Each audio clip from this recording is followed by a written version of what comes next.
It's also... let's see. Should be on here. Here we are, solving Five Nights at Freddy's. Any way to get any attention is just to be like, I solved it, guys. Which, you know, to be fair, obviously, I have.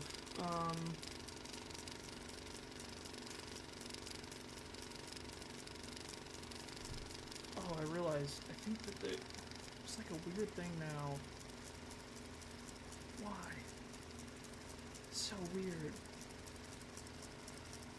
You can only access or like post your post on like the content creator through the mobile app, which is weird. I don't know why that is. That is so awkward. Like, why can't I use the main Windows? But now I have to do all this on my phone. It just doesn't really make sense. Like, they're adding this whole like content creator like new way of engagement where they're like you can create posts and stuff with your audience and like, which I think is really cool, but I just don't get why that means I can't. I don't know, that's so weird. It says I'm coming through on the mic, so I'm gonna assume I am. We shall see. Let's see. 'Cause I should have.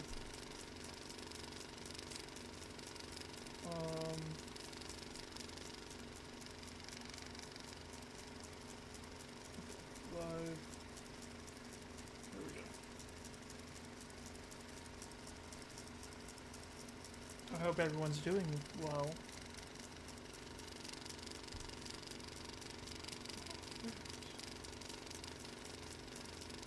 Oh.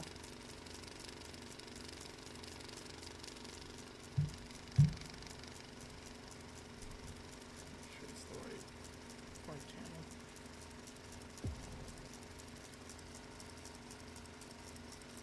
Yeah.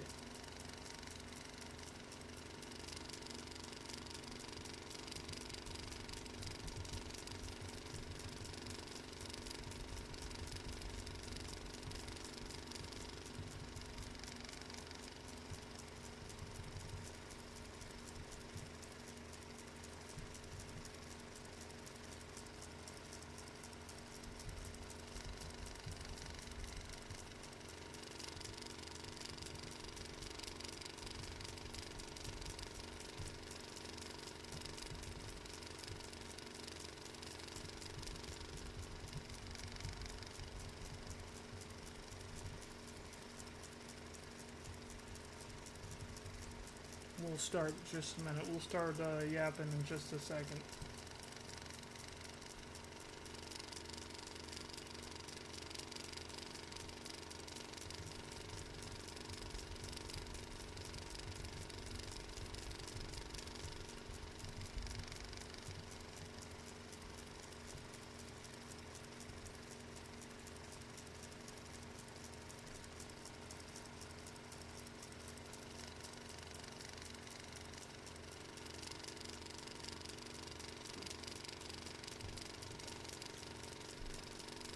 Appearing on here? It should be.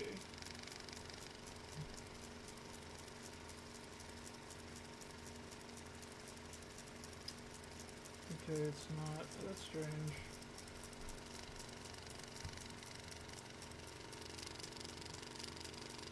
Oh, hello! Foxy the Pirate, how's it going? Also, speaking of Foxy the Pirate, one thing that I loved about Secret of the Mimic was the fact that, like, the captain was voiced by Andy Field. We might watch that at some point, because it's a really cool video. Sometimes after he's done with the projects and stuff and it's released, Andy Field will release his, like, footage of him doing the voice lines, and he voices Captain, and I honestly think that I don't think Andy Field did the direct voice for Foxy, but the way he does Captain, I think that he absolutely could. I'm actually curious who was it? Was it Kellen? Was it Kellen Goff who voiced Foxy this go around? Because I know that I think he did for the last one. So incredibly talented, my gosh. Sorry, I'm just trying to get everything ready over here. I can't seem to find my live stream. This whole thing is just... I know what I need to do. This isn't even where I would be.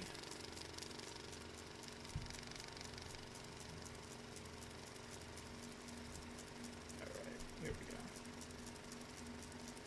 Oh, we did that thing. Okay.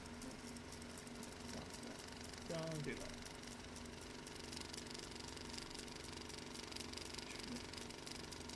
It takes me so long to do this stuff. Let's see.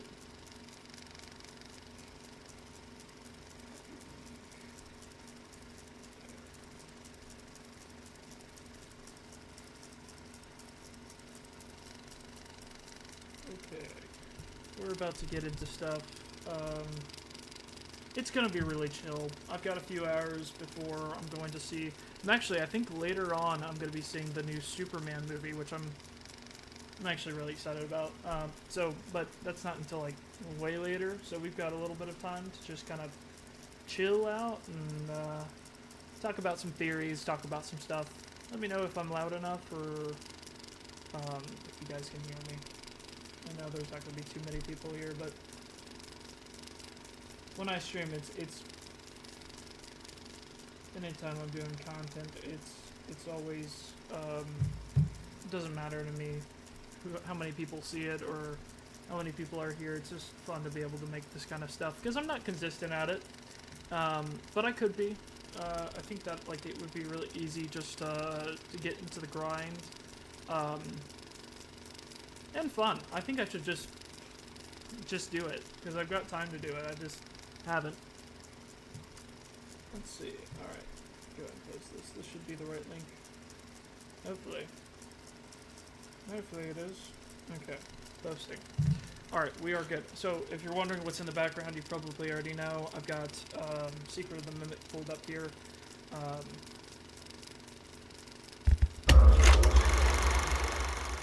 So that we can get some of the ambiance. Yes. Let some ambience play, that's fun.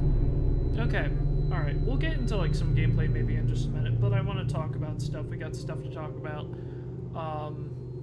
I almost completed this game, so I know you guys may be a little bit annoyed at me for doing this, but I played like a good bit of the game. I got, I think, a good maybe a quarter, not even probably halfway through it, whenever it released, which, by the way, as of now, is a month.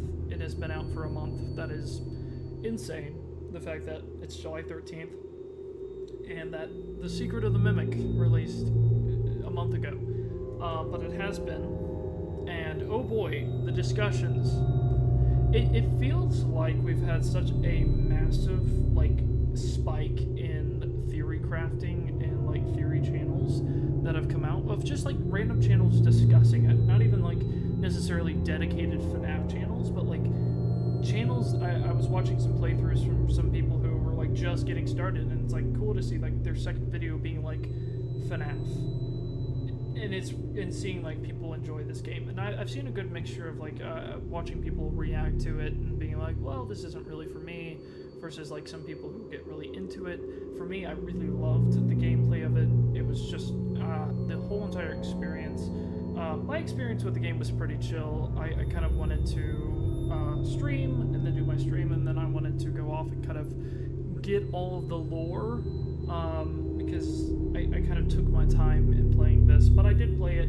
There's only one collectible that I'm missing, which is really annoying, that I was trying to like speed run through the game to get, so that I could get the Moon.exe ending, but it's gonna take a little bit of time, and hopefully maybe we'll be able to get to it, but to If not, it is completely fine. Hopefully everything's good over here. No, we should be alright. Alright. But, we've got plenty of stuff to discuss. And what I was gonna do here, let me go ahead and make this real quick.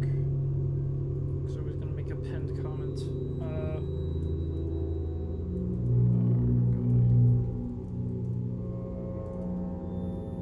Discussing.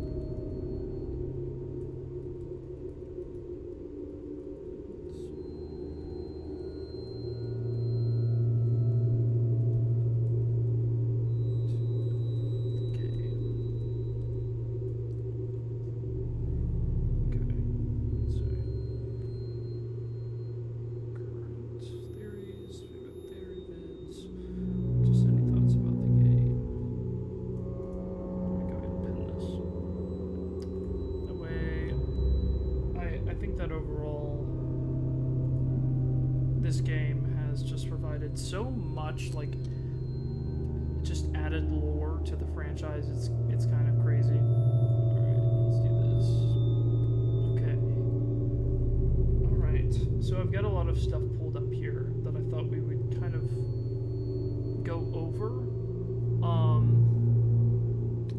Kind of going over the general storyline, discussing some concepts.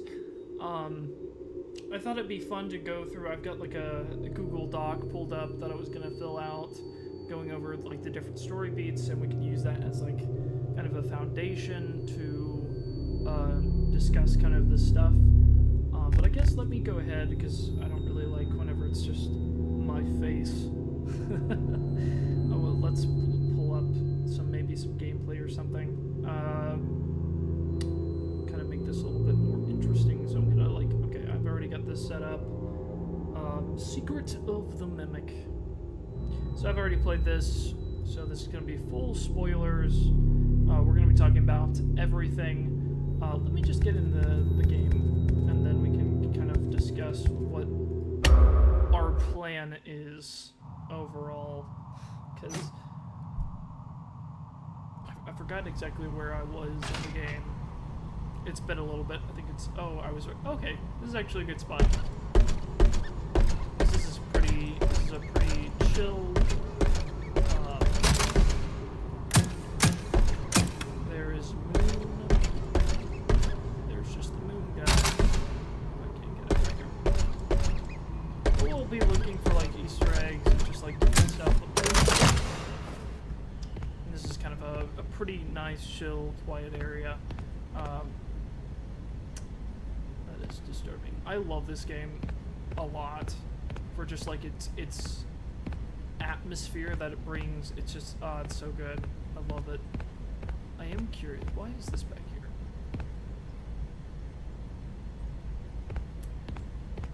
Interesting. Or yeah, you're just gonna get those random freaking things. But this allows us to, we can look at messages and stuff if we want to, just like different things. Oh boy. So, I know we don't have too many people in here right now as far as like to discuss stuff with yet. But I guess I'll go over kind of my thoughts in here. Because I have, and I wonder actually, you know what? I think I can do graphics. Let me put this on windowed, borderless windows. Oh wait, no, that should be fine, I think.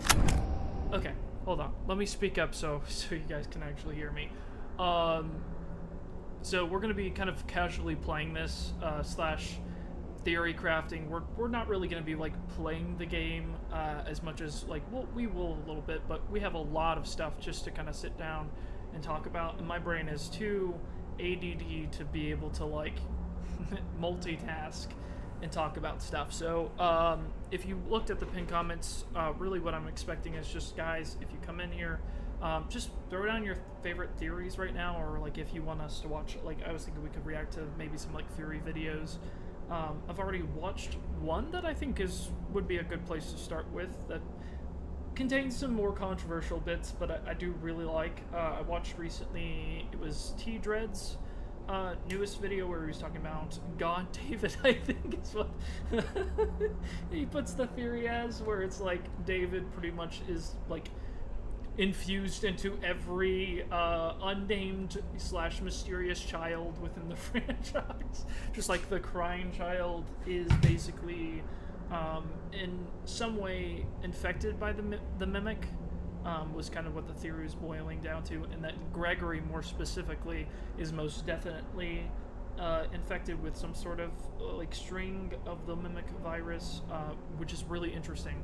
And we'll talk about that, because that is a prediction that I have made, and I wish I would have stated that. Like, I wish I would have made a theory video before The Secret of the Mimic came out, so that I could, like, have proper props for all of the stuff that I actually predicted and got right, and all the things that I completely failed and got wrong, because there was a lot of mixture of both of those things. I definitely went through a lot of different phases leading up to the release of this game on some of, like, my thoughts about what this game was going to be. But I have here, it's not filled out or anything yet, but I've got like a Google Doc here that I was thinking we could start writing down some thoughts.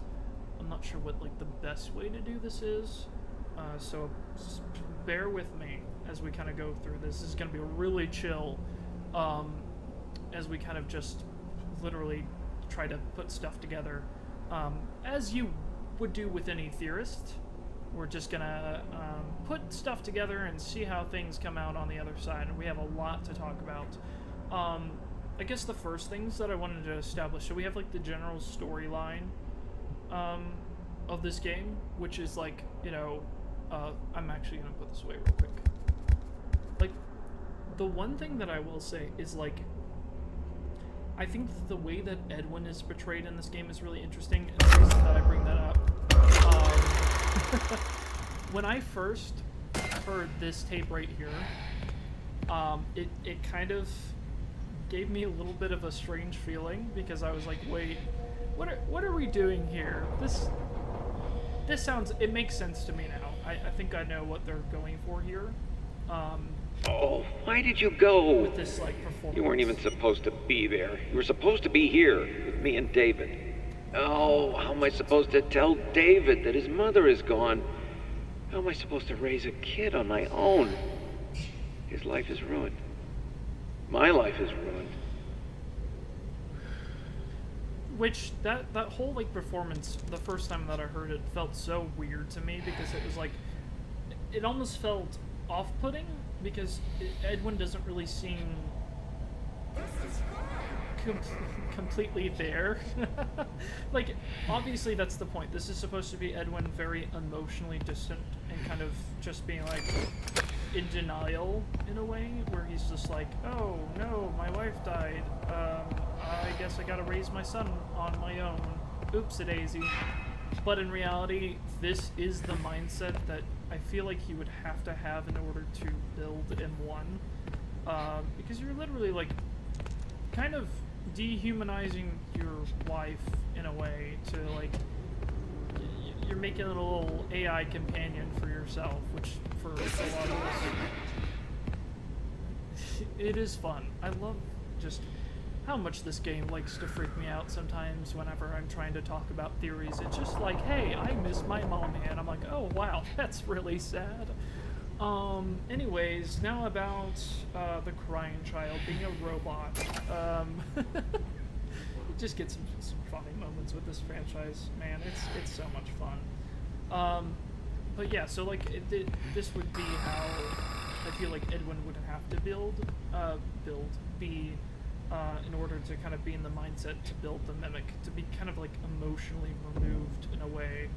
But still, like, the first time I heard this, I was like, and then right after this, having like the whole, hey, I built a whole template, AI template, that removes all the creativity and stuff, you know, which kind of removes a lot of what Edwin had in like the original story. Welcome, potential investors and buyers. Are you thinking of getting into the children's television entertainment space? But, however, and if you're here expecting me to like play the game and stuff, you're not reading the title. We're here to solve Five Nights at Freddy's. We don't have time for that. We're here to discuss stuff. The main thing that I think is interesting here, it seems as if this was created in the same mindset as like M1 was, because he specifically mentions puppeteers, like, you know, oh, you don't have to deal with puppeteers, and like that's what his wife was. Like his wife made puppets and was effectively a puppeteer. So in a way, that matches perfectly with what I was saying about that tape about him being emotionally removed. And if you're wondering, like, when are we going to talk about the funny robot stuff? We will. Don't worry. We're going to talk about all of the weird, wacky stuff with that. But first, me gotta talk about story and how good I like story, because story fun. I really like this story. I do. It's so much fun to talk about. So we're going to be talking a lot about kind of the deeper themes and stuff, because it does help us with theories, believe it or not. Because it gives us good insight into, whenever you're listening to the tapes, the way that he sounds is indicative of where in the timeline the tapes fall, which is so cool, because if you look at, like, depending on how deranged he is, you kind of see it literally is showing like the whole into madness thing, which is why you get spiral imagery, because it's like you literally are watching a character spiral into madness. Something that was even like alluded to all the way back in the first Security Breach trailer, which talked about like when reality fails, the stage is set for madness, for insanity, I think is maybe what it said. We'll check that out too. We got plenty of time for this kind of stuff. Yeah, we're gonna be going some places. If you are not familiar with this channel, once again, my brain tends to go all over the place. So I'm gonna try to stay. I can't make promises. I can't. Are the costs of writers, crew, and puppeteers holding you back? Then, boy, have we got some news for you.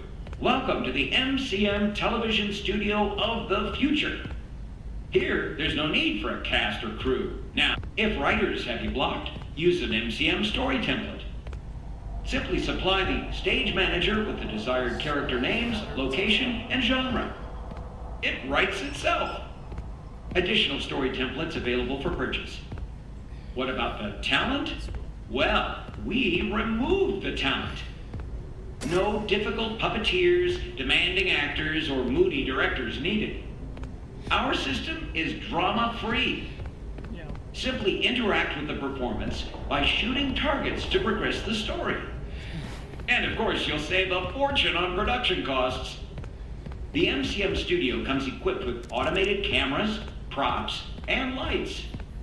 See filler audience at additional cost. This example show is written and performed by a single costumed writer, director, cameraman, puppeteer, producer in front of an automated studio audience.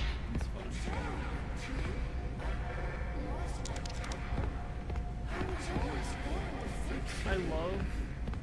Oh, interesting. Oh, wait a second. I just got something. The Tea Party. The Tea Party in Moon.exe. You got 3 plates, teacups, a table.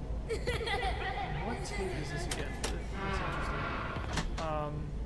Is this the Mycelium Men one? I forgot. I'll have to look at it. But something I just noticed, like, this area is kind of set up for a tea party, and there's that mention in Moon.exe where the snake, the squirrel, and what was it? What was the third one? I'm gonna have to look. Actually, let's look real quick. I think that's interesting.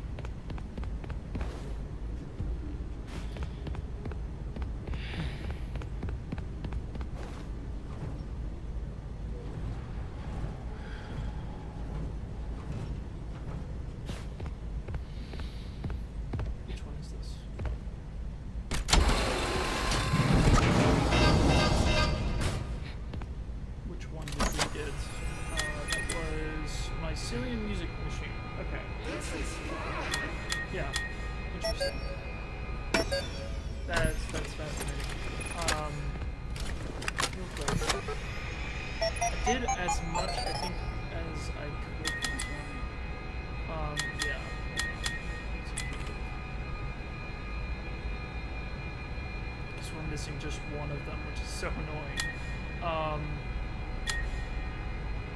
Oh, we don't have access to the other one, so we can't get their dialogue. Crap. Dang it, what? Okay. Dang it.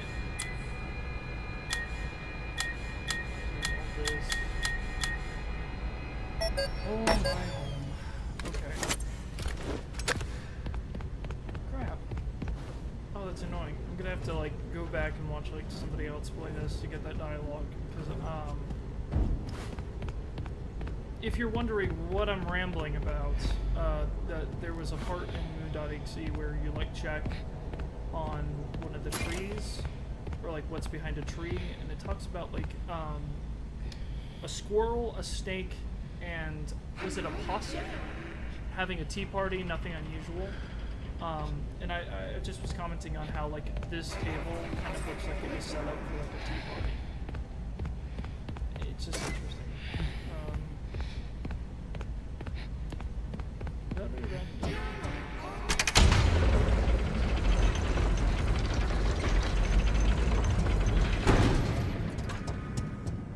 There's this puzzle again.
The sun just looks evil there. That just, I don't like that grid.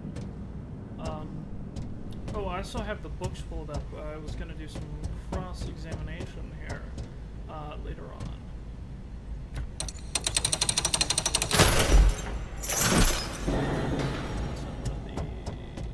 I felt like there was one reoccurring number.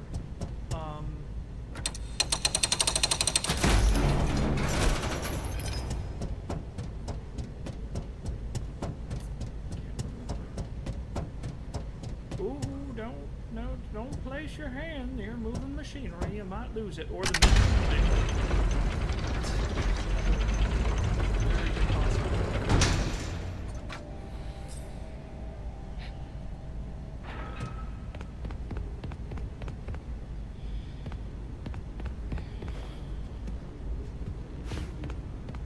Also, I like how these are set up like, this is something that's interesting.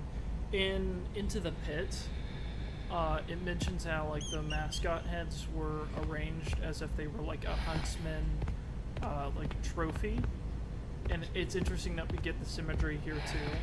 It's just interesting. You're gonna hear me say that a lot. This thing, it's interesting. I don't know what this means exactly, but it's interesting.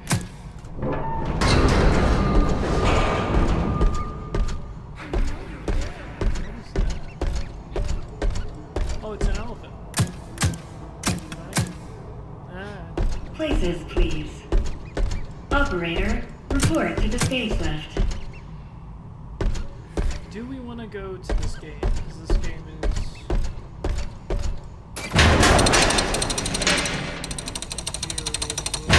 Choose the broadcast target to begin the show. Main stage curtains, action. Ahoy there, Kit! Ahoy, Foxy! Oh, why ye look so down in the dumps? Today's a big surprise party. Ye should be excited. I'm sad because today is the big surprise party. I forgot to get a gift.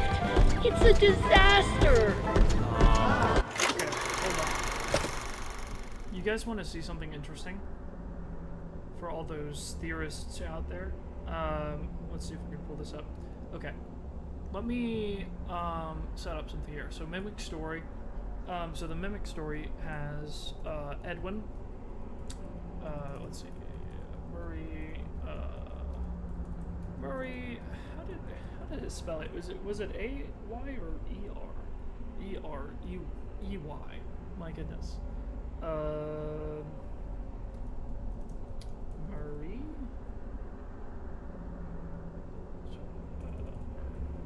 Ray. I guess it could be anyway. Edwin Murray. Yes. Okay. It says it's A. I guess I wasn't completely wrong. It could be spelled either way. Okay, so Murray family is composed of... Okay. Hang with me here. Alright, so the Edwin Murray family is composed of Edwin, Fiona, and David. Okay? So, on the other side of that, you have...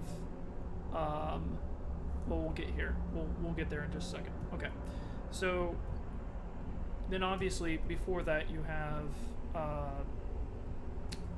Edwin's father, who is never specifically mentioned as what his name is. We don't think so. Edwin's father,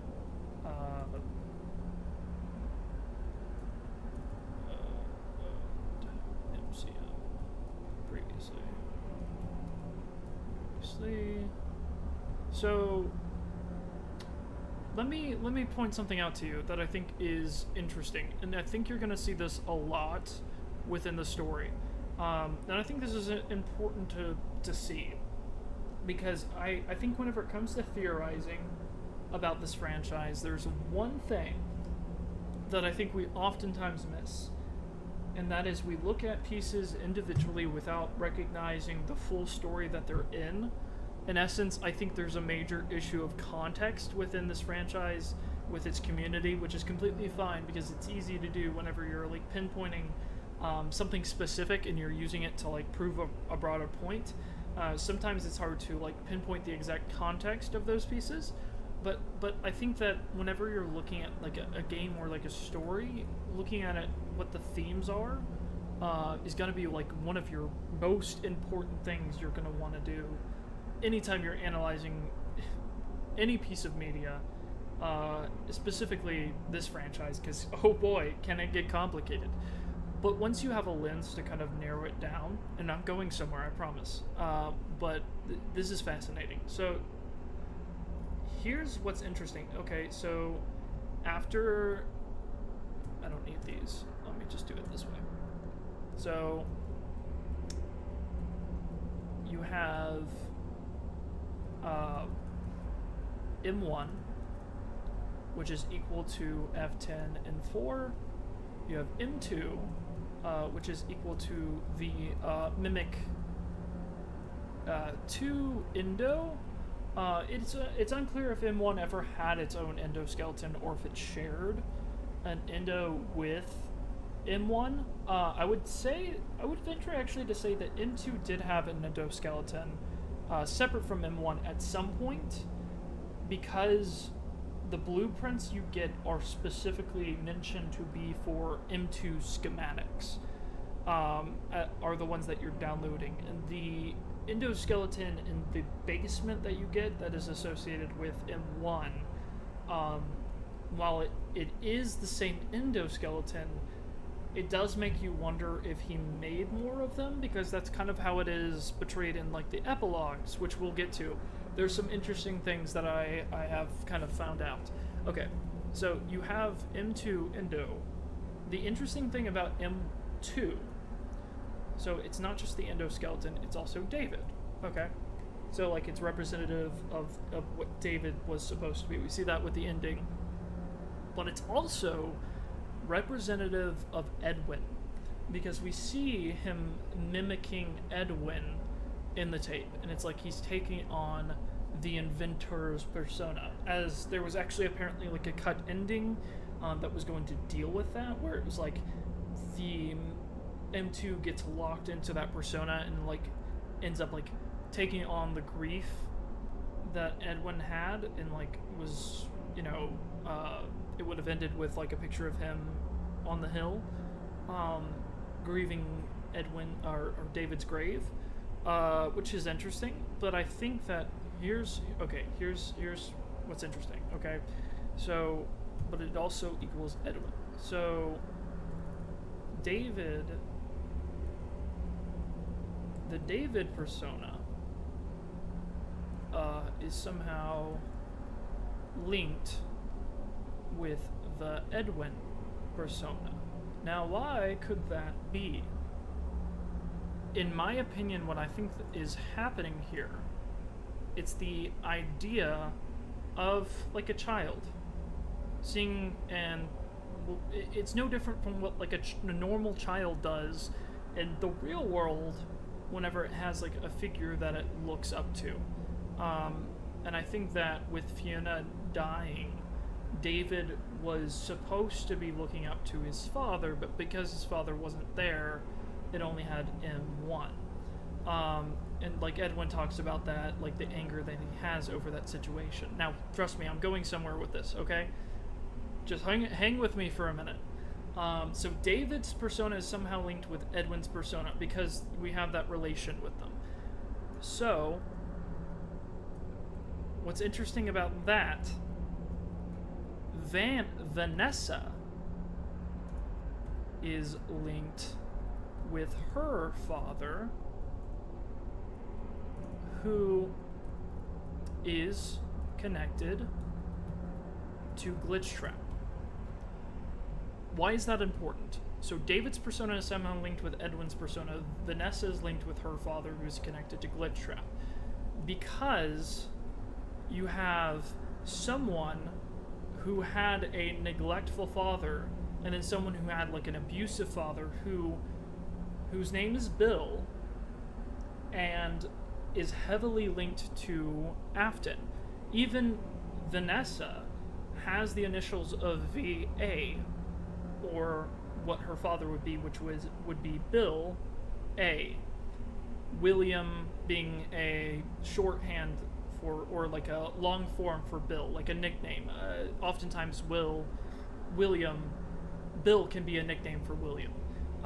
So it's not William, I don't think. What I think it is showing that the whole reason that Vanessa is linked to William Afton in the FNAF movie is because it's showing that like the connection there is the same kind of connection you have with Vanessa, where she's dealing with the trauma. And what is the main thing that is connected with that? Vanessa was responsible for her mother's death. Or not directly, not was or more feels. Vanessa feels responsible for her mother's death. Once again, we're talking about some serious topics here. It goes to some really dark places, so like have discretion, because that whole storyline it gets very dark. But what I'm establishing here is something that is interesting. David or slash M2 has similar attributes to Vanessa. Not a bot. How are you doing? I hope you're not a bot.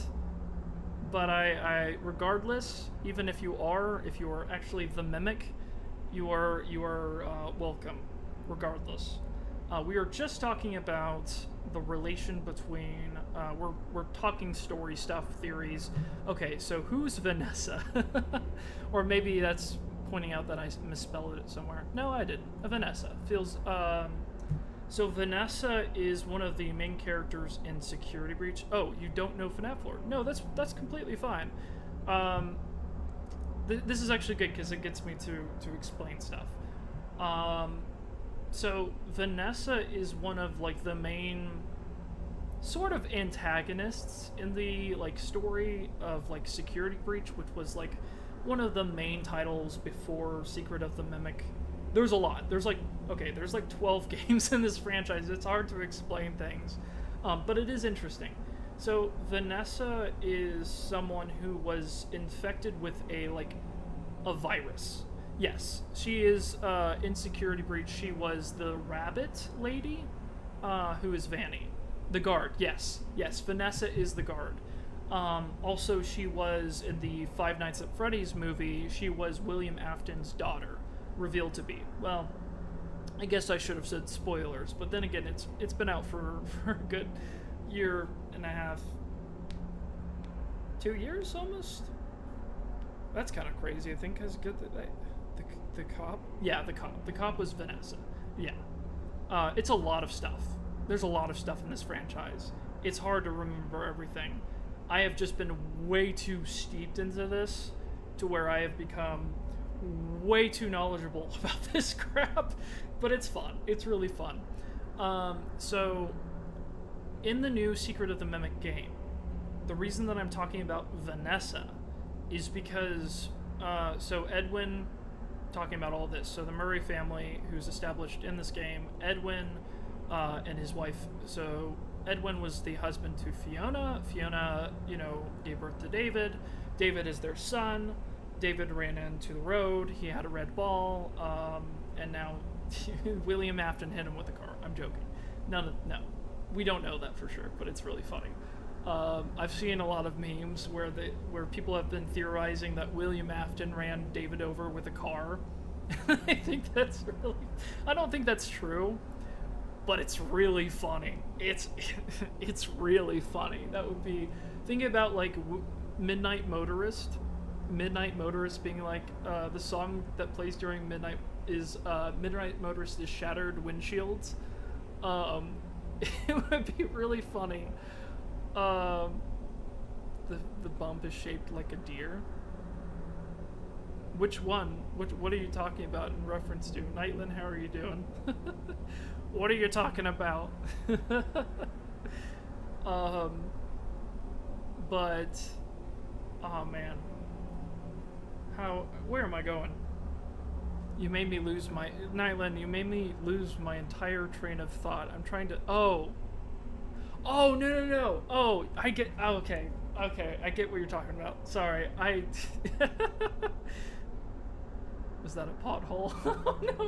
Oh no, not the child. The child-shaped pothole. Oh, gosh. William Afton, well, there goes another one. Oh my goodness. But anyways, I'm relating, we're theorizing here that I've always had this theory, right, that M2, I didn't know it was M2 at the point, but like the Mimic is related to Vanessa. Basically, I think that M2 and Vanessa serve a similar purpose as reluctant followers. I think that I think we're going to be able to redeem the Mimic. I think that the Mimic's going to become our friend. Because literally, like, the main plot point of this is teaching the Mimic friendship.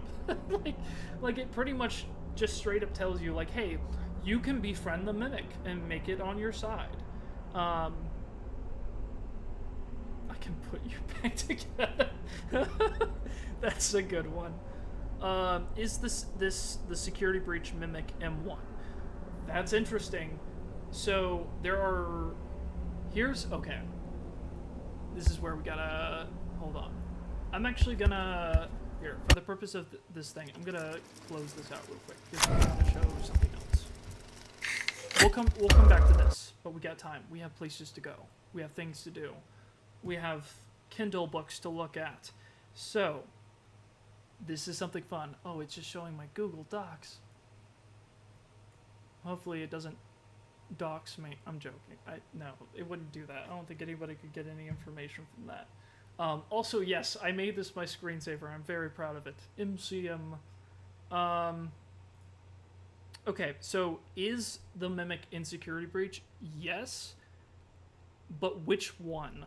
That's where we get into some fun stuff. So there are two versions of the Mimic program that we know of.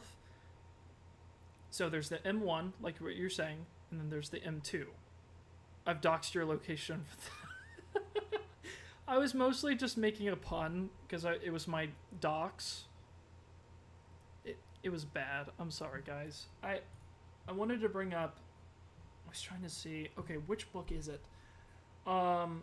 This is annoying. I wish I had them all collected together. I think it's... Which epilogue? Because here's the thing that's interesting. Okay. Let me write this down on the doc so we got this. Oh, wait a second. I deleted it. My bad. Hold on, guys. Okay, it's right here. Nope, wrong one. Okay. So, the Mimic story. Murray's family, Edwin's... Anyways. In the storyteller, it establishes that it is M1. So that means that also, this is important too, Tiger Rock, the plush we see, is also M1. M1 affected the animatronics and made them childlike. So basically, it turned them into affected. Yeah, I guess that would be the better tense. I don't know. I'm not very good at grammar. Okay. So, the storyteller in Tiger Rock in the books is established to be M1, and it affected the animatronics and made them childlike. It basically made them into what I'm theorizing to be David, right? So it's basically, once again, it's trying to put this code, for some reason, to fulfill whatever goals it has. It's trying to make copies of itself in the same way that it did with M2, using David's role, persona. So it's like, what I think is happening is that, like, the Mimic has a set of personas that it can take. And that in order to make a copy, it has to create a new persona. We see this kind of with the Moon.exe game, which we'll get into. There's a lot of stuff with that.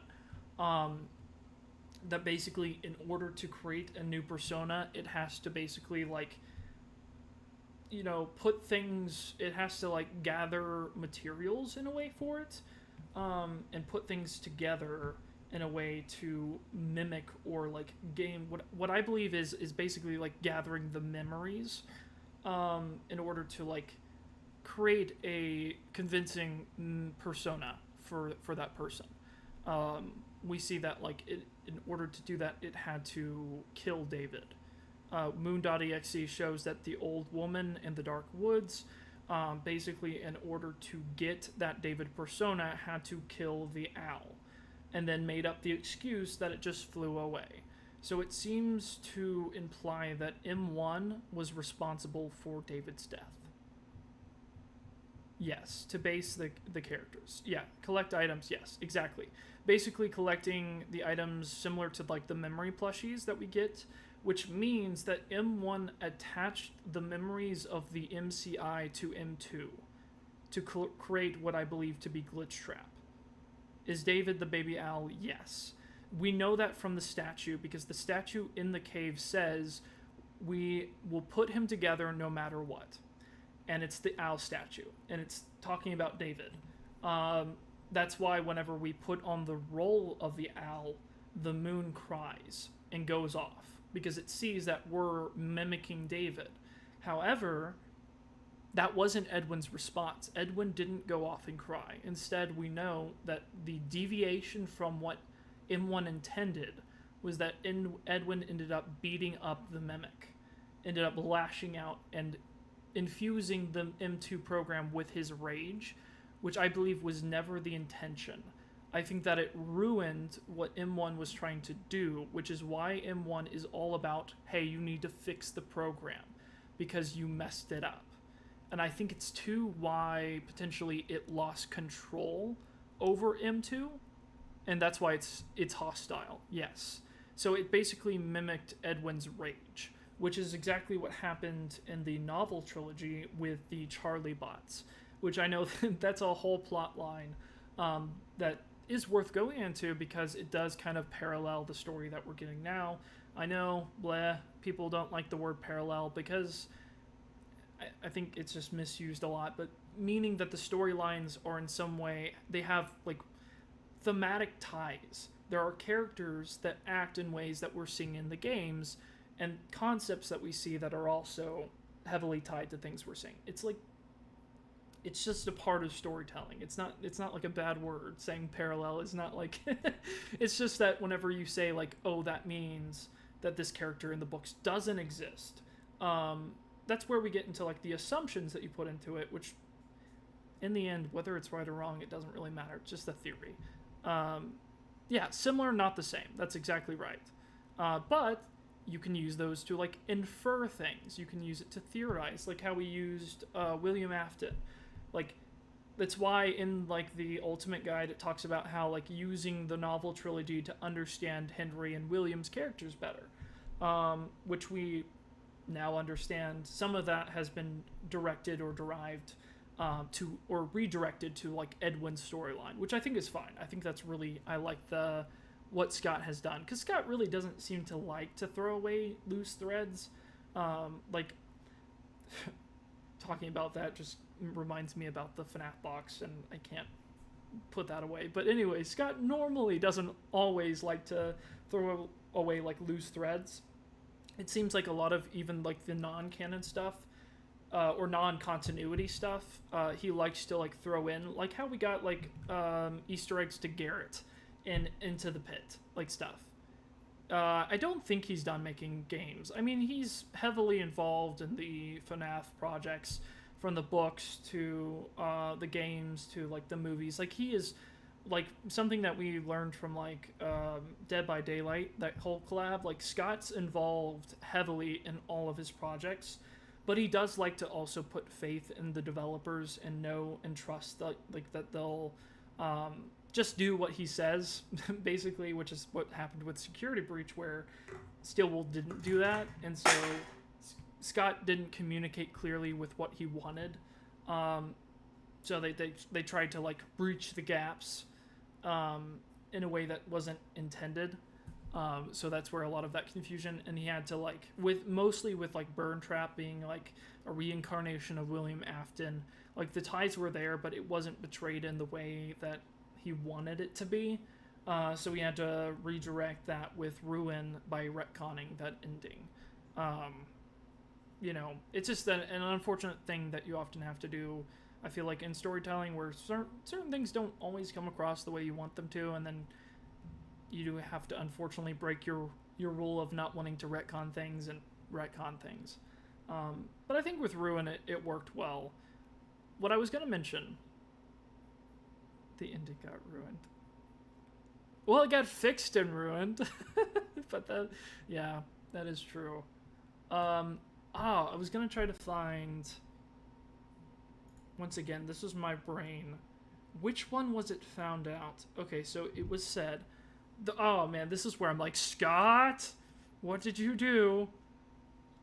I think, which one was it that it was revealed? Okay. I'm gonna have to use, let's see, in Mimic. Don't think, let me see. Mimic. Okay, here it is. Okay. I think this is where it talks about. Get,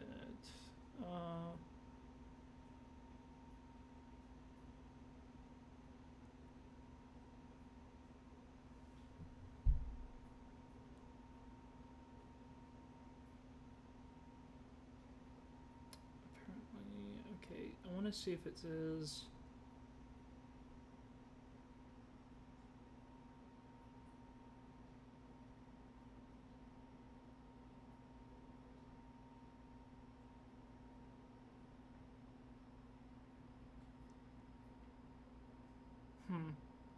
This is interesting.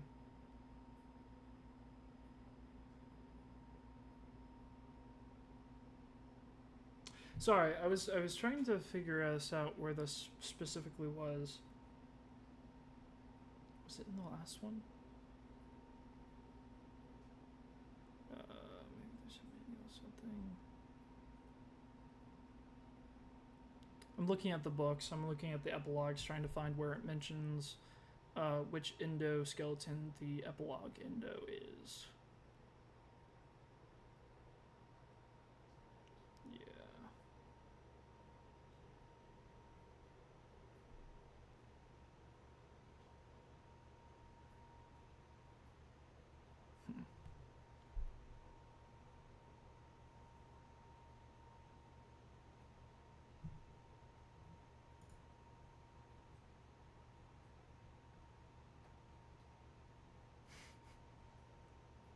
I feel like I just missed a whole conversation.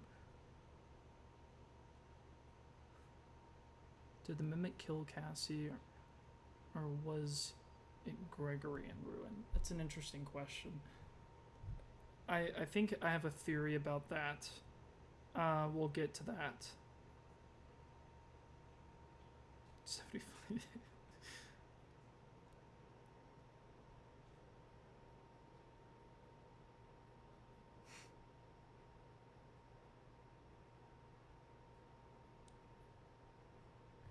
Okay, sorry. I was once again, brain ADD, brain go brr, it go everywhere. I did find, okay, so this is the first part that I found. So I'm gonna pull up. This is the Kindle version. I have all the books. Book fanatic over here. So it mentions right here. Apparently, the tech in the Mimic was okay. It says. It described a bunch of different kinds of robotic endoskeletons. The one we saw is either a Mimic Model 1 or 2. She ran her finger down the page. These things are pretty creepy. They have retractable and expendable limbs and a contracting torso. They can fit into pretty much any mascot costume, which is what we see in the Secret of the Mimic game. Lucia frowned and read some small print under the sketch of the thing that had killed Hope. Oh, geez, she gasped. What? Kelly asked. Lucia looked up from the manual. Apparently the tech in the Mimic was pretty clunky. It says that if you encounter one of these things, you should immediately disconnect its power source and disassemble it. So it mentions, and I believe, I want to say, it mentions elsewhere, and I was trying to look for this. I don't know, maybe it's not in this specific one. I was trying to see if it was. It might be in the next one where it mentions, I believe, saying that it's an M2. But I don't know. Maybe I'm misremembering that. It could be not the case. Let me see. Mimic.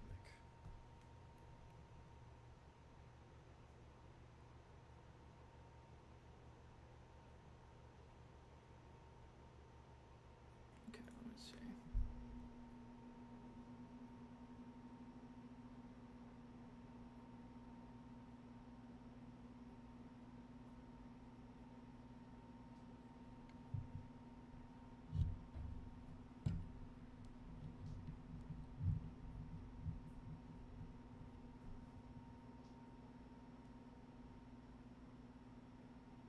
Trying to see if it says here.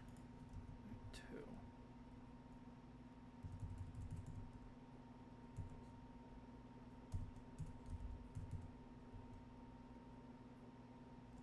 No, I don't think it says right here. Maybe it leaves it open, I'm not quite sure, but it does mention Mimic 1 and 2, which we now realize are different programs. Or at least are meant to represent that. And the fact that it's like, which one is this, is really interesting. So it's like, it's creating this whole thing. But if we use a little bit of deduction here, if the storyteller oh, no problem, not a robot. Thank you for coming in. I really appreciate it. Yeah, thank you for all your input. It's always fun to discuss this stuff. I love it. Yeah. No, it's good. I should I was having some gameplay play in the background of trying to multitask playing the game and also talking about it, but I could not. But you are right. I do need to let me see if I can play some music. It's always hard with like the copyright stuff, but I'm not too worried about it, honestly. Meh. Let's see. I do wonder, let's see, the Mimic soundtrack. I think there is an official Spotify thing.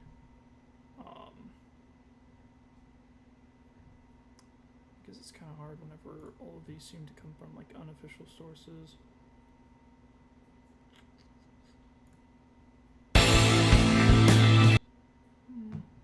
Trying to find something a little bit more chill than that. That is not chill. Behind door.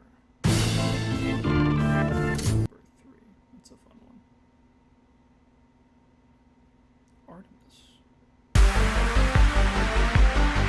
Artemis.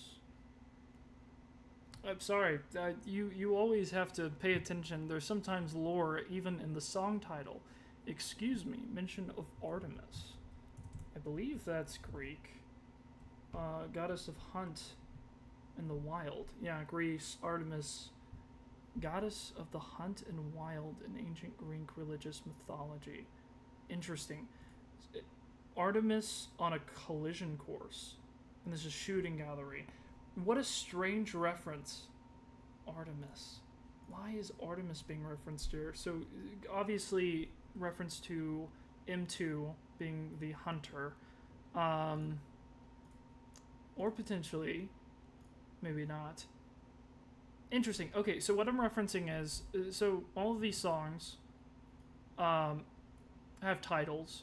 Sometimes they have really interesting titles. This one is really interesting because Artemis on a collision course. Artemis is a figure in, I'll show you the page right here. So Artemis is the goddess of the hunt and wild in ancient Greek religious mythology. Is the daughter of Zeus. She was identified with Selene. Oh, interesting. So, in later times, she was identified with Selene, the personification of the moon. The forest mountains, attended by her of nymphs, the goddess Diana. Interesting. Artemis is daughter of Zeus. And sisters of Apollo. Is there any notable, like, obviously Greek mythology is oftentimes really messed up. Is there anything that's interesting about this? The patron protector of young children, especially young girls. Artemis was worshipped. Oh, interesting. Child nurturing. Oh, that's fascinating. So a motherly figure that is often roams the forest and mountains, attended and is associated with the moon. Oh, that's fascinating. Who knew that there would be so many multi-layered references here? That's fascinating. So Artemis on a collision course with the sun? You could maybe, I mean, I always love Icarus imagery. That's interesting. That's worth noting. So Artemis, hold on. Artemis on collision course. Oh, that's really interesting. That's got my gears turning. So a motherly type associated with the moon that is the protector of children. Interesting. So that would be more aligned with M1, who is the kind of the motherly. But that's interesting. Why is it set on a collision course? Unstrung and unhinged. Check in the box. Moments before disaster. Tragedy and comedy, like the tragedy and comedy masks. Dreamland Stardust. That seems like maybe a reference to something. Backstage Flamingos. Bittersweet Sedation. That's the Dolly song. Back to the Iron Lung. These names go hard, not gonna lie. That's really cool. Man, what a cool call out. Artemis. Interesting. Yeah, for childbirth, care of children. So, with wild animals, too. So it's nature, wild animals, and childbirth, all of which are things that are represented throughout the game. With child, being obviously David. Interesting. And it's...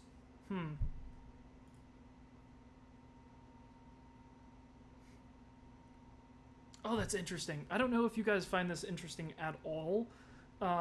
Whenever it comes to kind of the more like symbolic stuff, but sometimes these things can reveal a lot of like if certain things are the same, and it also has continuations that like could also align with the story, it can help to theorize or like it's a little bit of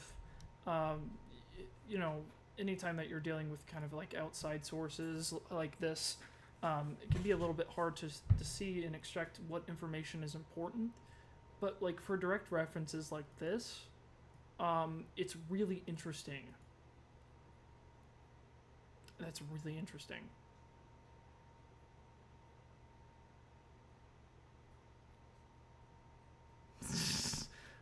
That was not, oh my goodness, you just, the epic reference.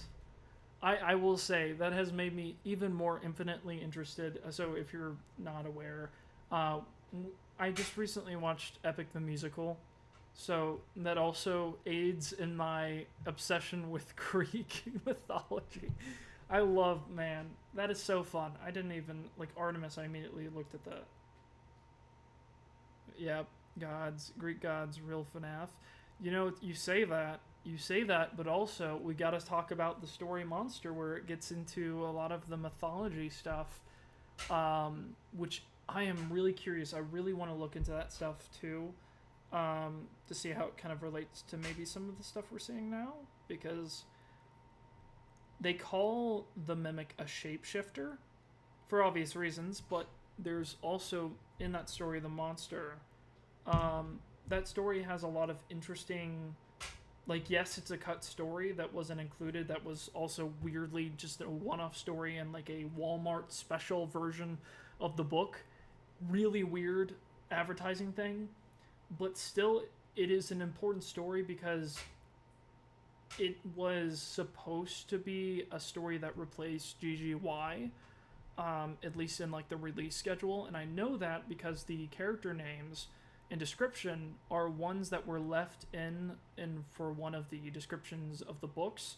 For I think like it was like the Kindle version, it mentioned it, and it was supposed to be a story that was told instead of like GGY. so the like most important story in the franchise that like links the games more directly was going to be a story that's basically like a parallel to Henry and William's relationship, and basically like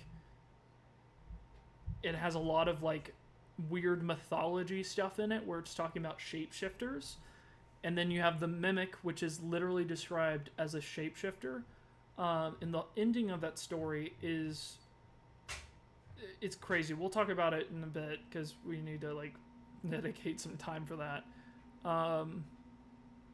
Backface cooling paranoia. Interesting. Breathing corridors. That is a sick name. But yeah, Shapeshifter's Wrath. A poisonous kiss. Interesting. Credits. Interesting. That seems like a reference to like a fairy tale. What was I don't know. Exit through the gift shop. That's fun. I don't know. It got me thinking about these names. Bittersweet Sedation. We were looking for a song and we got majorly sidetracked. That's fun. What about like creepy music?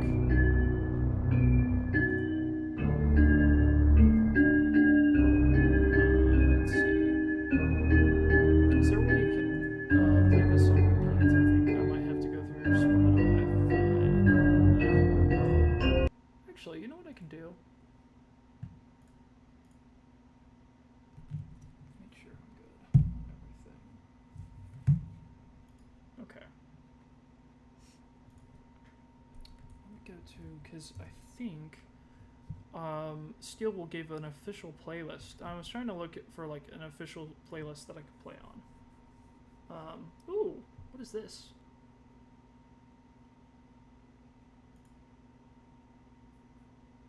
Oh, interesting. Why is there an evil mouse there?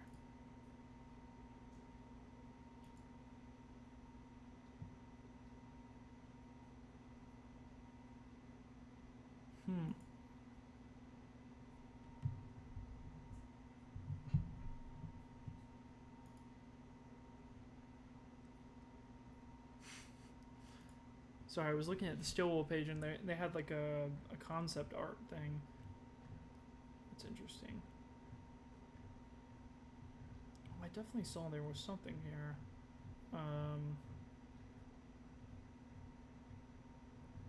They had like a Spotify thing open for this.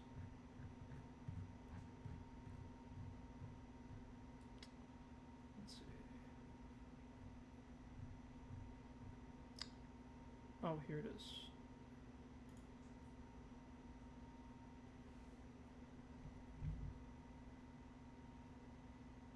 Welcome show. Oh, this is a good one. There it is. So this has even more of them. By Leon Riskin. Man, the GOAT. He made some of the best music. He still does. Like, goodness, this stuff is so good. That's before. I think the one I was wanting to listen to was... Oh, well, I have an account. Calm down.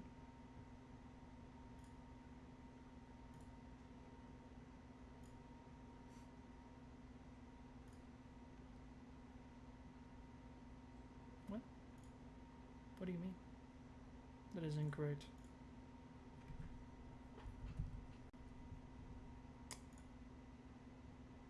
Crazy. Why are you making me do all this? I just am trying to play music and it's just giving me the hardest time for some reason. I just wanted to be able to play it on repeat and I feel like I have to do that through like either YouTube Studio or music, I mean, or Spotify. That is loud. I was just trying to find something chill.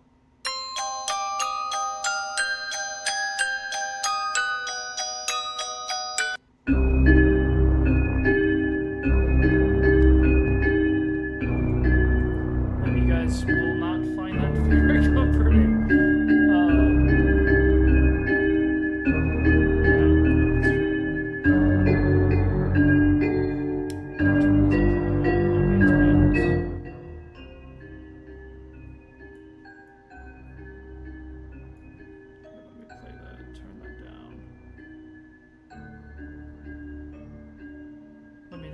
probably the bouncing will not be very good. Okay, yeah. I turned it down on OBS, so it's just a nice little gentle music box in the background. It's only slightly, disturbing. Sorry guys, I was majorly sidetracked in multiple different fronts. But that's how it goes sometimes. You just get distracted by Greek mythology. It happens to the best of us. Alright. Interesting. This is fascinating to me. I wouldn't mind deep diving a little bit more into this to see if there's any more to this, like any like specific stories, because the collision of, okay, is there a story about, oh no, it wasn't supposed to do that. Why are you doing that? Hold on, go back.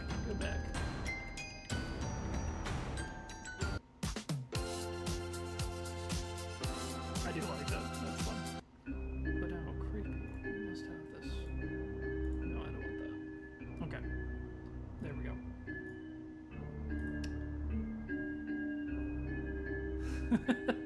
You need to talk more, Nightland. You need to be number one. Also, I didn't even realize that like they must have recently done this where they added their ranking system. That's really funny. There's like XP points? What is this?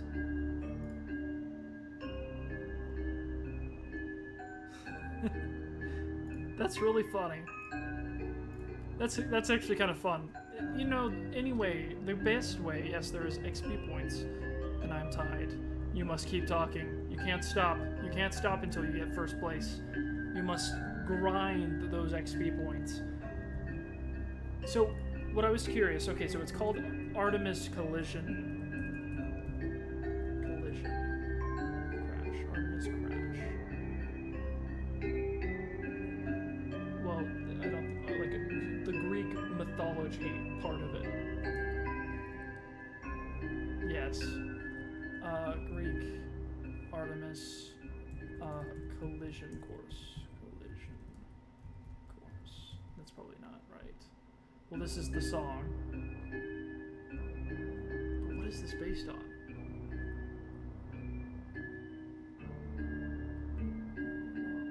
Such insult slide.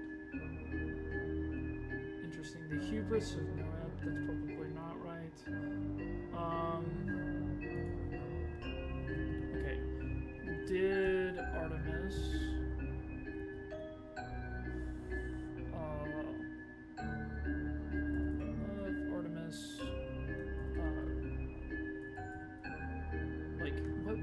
what would even be the thing that I'm looking for? Because it's like collision course. Fall out of favor. It's a goddess, so I don't know if it's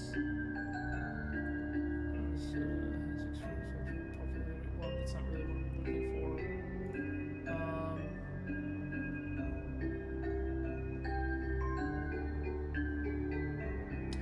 I just didn't know if there was anything about. I'll look at that on my own time. Well, I guess there's this page too. This was the most widely ancient shrines, ancient world, various sources. Sorry, I'm curious as to what. Wait a second. Oh my goodness. The name means bear. The name Artemis. Wait, hold on. Is this so? As Artemis, the name may be related to Greek Arctos, bear, from Pi. Oh, that's fascinating. Supported by the bear cult the goddess had in Attica. Remains interesting. Oh, this just gets more and more interesting. So, the name Artemis is connected to the name bear. Oh, that's interesting. And she had a bear cult in Attica, which encompasses the entire. Athens. Interesting. Once again, like, this all has relevance, weirdly enough, with the story. Harshly those who cross her. There is a... goodness gracious, there's like a bug freaking thing in here. Oh my gosh. Gross. Get out of here. It's like a stink bug or something gross. My goodness. Ugh. Wild humans. Sexual representation art. Bronze. Interesting. Is Ionic. Is there any other... like, I'm just trying to look and see what, like, the full relation here. Make the mic volume louder. Oh. That probably is due to what I think probably I could balance out. I'm not too... let me see. I might be talking too loud or low. Because it's full volume. Hello? Hello, hello? Let me see. Hello?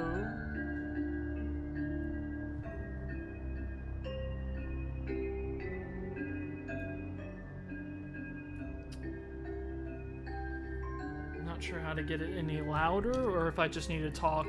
Because, to be honest, I am kind of, like, whispering to myself. I think that might literally just be a case.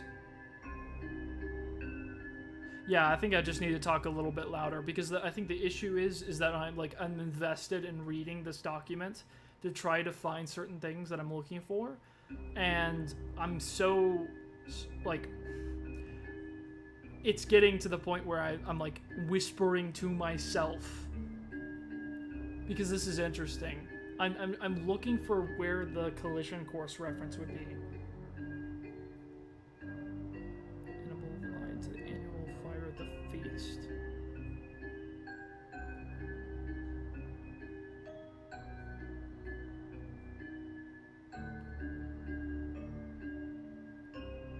I guess it's most... yeah. He showers arrows. Interesting. And once again, that makes sense why the old woman is someone associated with animal masks, because she's a hunter. And also, not only does that connect her with the whole monster in the woods, since she's someone who hunts, but it also connects her to the witch in the woods. So she kind of has this sort of duality, because it mentions that, like, Artemis is someone who delights in harsh punishments. Like, it says, where does it say it? Protector of young children. Healing and disease. Interesting. Interesting. Oh my goodness. She was also a patron of healing and disease, particularly among women and children, and believed to send both good health and illness upon women and children. Interesting. So, where is this going? I think that this is telling us a little bit about the entity, about its nature. So it's a hunter. It has this duality to it, and is also associated with Selene, the personification of the moon. I would say probably, I mean, which FNAF game would I survive? I honestly believe...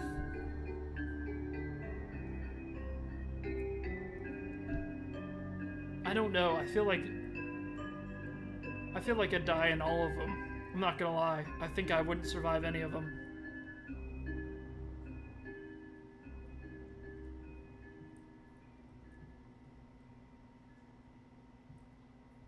But yeah, okay, so I think that for the most part, that's all we have from that.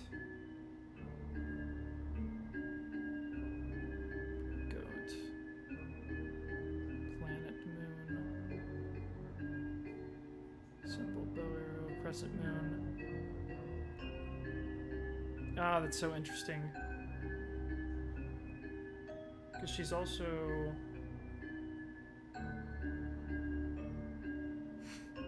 That's fair. I think there's certain ways that you could definitely, like, ruin yourself in a way that would be like, they would just fire me. Like, in that case, I'd just go out and, like, punch the animatronics, you know? You know, during the day, so they, you know, they can't break character during the day. Interesting. So, what did we learn? So, Artemis is the goddess of animals, childbirth, and hunting. It was animals, childbirth, and what was the other thing? I clicked away from the page. Why does this remind me of something? Oh, I'm not, I promise you, I'm not William Afton, or am I? No, definitely not. Oh, you know what I just realized? This song is called Tragedy and Comedy. This is Big Top's song, whenever the lights go off. This is literally showing us that the same bug that's happening with Big Top, with Music Man, is the same type of issue that we had with Sun and Moon, because those were also dealing with the tragedy and the tragedy and comedy masks. So it's like directly confirming that this song right here that we're hearing is that like duality being shown of like the day and the night, the moon and the sun, right?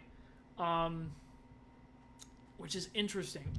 So it seems like everything is being affected by this program, by M1 in some way, because M1 is a duality. It is Artemis. It is both disease and healing. But it's interesting because with M1, it's like, what is healing? What does that mean? It's someone who's swift to punishment, someone who likes and enjoys punishing people. So it's like, it really is this duality that I've been feeling that this has been focusing on, with like this entity both hating and loving life. Like we get that from, where is it? This is oh my goodness, okay. That is funny. All right. No, you're fun. You're fine. You're fun. You're fine. I don't know what I'm trying to say. Where was it? It was Babadots. Where it says, okay. Let me finish this real quick so I can do this. So Artemis is the goddess of hunting, associated with animals, childbirth, and Artemis. What was the other one? I'm trying to get all this down so I remember it. Hunt, the wilderness, wild animals, nature, childbirth. So animals, wilderness, children, all of that. Yeah.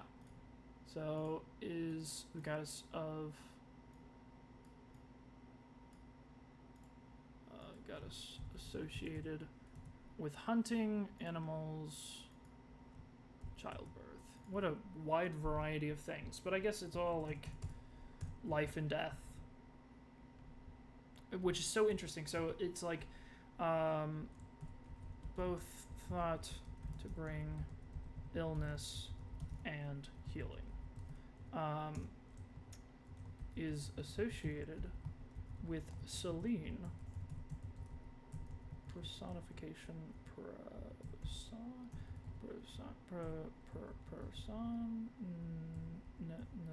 personification of the moon. Okay, with Selene. So personification of the moon, Edwin, kind of that duality. Interesting. So what I'm getting at here, in Babadots, there's a lot that I think is interesting to note. Let me see if I can find this. Was it this one? It was Babadots, yes, this was the right one.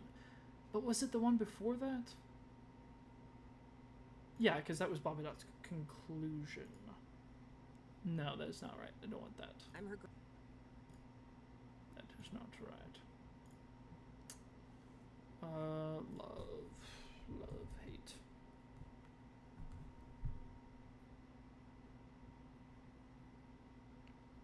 React to them. Let's see, spaghetti. Oh, no. Wait a second. That would be in the Babadot's conclusion. What does she say in the Babadot's? What does this have to do with anything? Malarkey. No, it has to do with this part where it talks about the Babadots. Where it talks about frequently asking how she looked. Interesting.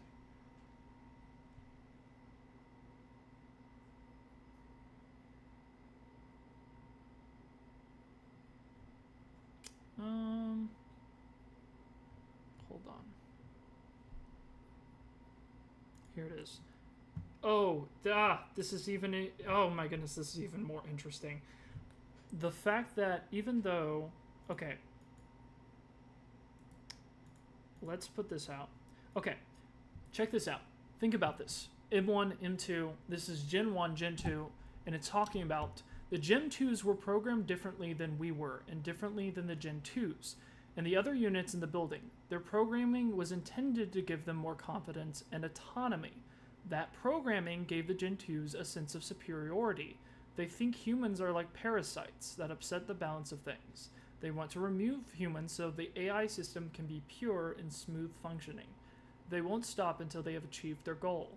Even though the Gen 1s, with their broken metal limbs, glowing eyes, and undilated cables continued to freak him out, Abe found himself responding to 3's explanations. But they acted like they liked me. The Gen 2s are fascinated by humans, 3 said. They love, they hate at the same time. So you have this, once again, this duality. Illness and healing. They love, they hate. But the way that this sounds like M2. The gens were programming differently. There was something that was different about them, unintended. And once again, M1 or M2, M1 or like the Gen 1s here are the actual good ones. Good ones that are then like basically like unintentionally were just programmed and accidentally killed. And the way to deactivate them was to reset their system. Exactly how you deactivate the mimic is by resetting the system. So it's like the same concepts. So we're getting this repetition. Malarkey, 4 years of... Okay. Yeah, I walked into that one. So that's interesting. So Babadots. We're just creating a little bit of a case here for this. So we have the storyteller, which is M1. We have the epilogues, which appears to be M2. Then we have the Gen 1s and the Gen 2s, right? So we keep getting these two programs that are the same program, but one is derived from the other.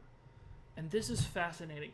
So this the whole time, and if you are aware of the ending of Babadots, the Gen 1s are brought home, and they are fixed. They get exactly what they want. The whole entire ending of this is that, like, the Gen 1s are physical endoskeletons, while the Gen 2s are, like, basically apparitions. Like, they're virtual versions of the M1s, or the Gen 1s. But it seems like they're related. They're practically the same, almost, here, which is interesting. So you get this sense that, like, the Gen 1s have a far greater awareness of what's going on, and yet, like, enough to know that the Gen 2s are, like, basically acting out on the fact that they, like, love and hate at the same time. And yet, somehow, the Gen 1s killed somebody, but they're like, oh, we just did it because of programming. and yet they're the most aware ones, while the Gen 2s are acting out based on the fact that they like are mad at you because they feel like you don't appreciate them, or don't care about them, and it's like they hate all humans and they want to like destroy all humans. It's kind of a weird thing, that the Gen 1s are kind of bringing here, where it's like, oh, well, we're just the good guys here. We killed somebody, but it was because we were trying to protect the building. It was our programming, not our fault, but also we're hyper aware of what's wrong with the other guys. And you should destroy them, reset them, fix them. And then what happens, Abe brings them home and repairs them. He fixes the Gen 1s who were broken. Interesting.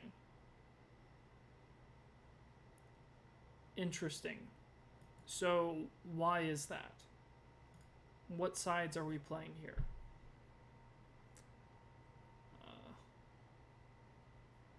And it's interesting because they name one of the robots Elizabeth. Our Elizabeth is gonna be so happy. Like this part where they name them after royalty. They take the Gen 1s home.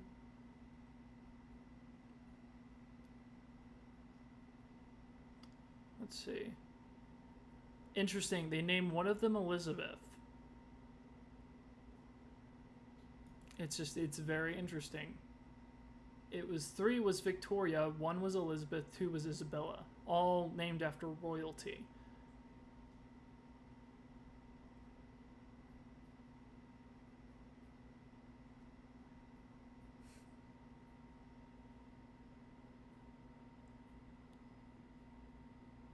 Interesting.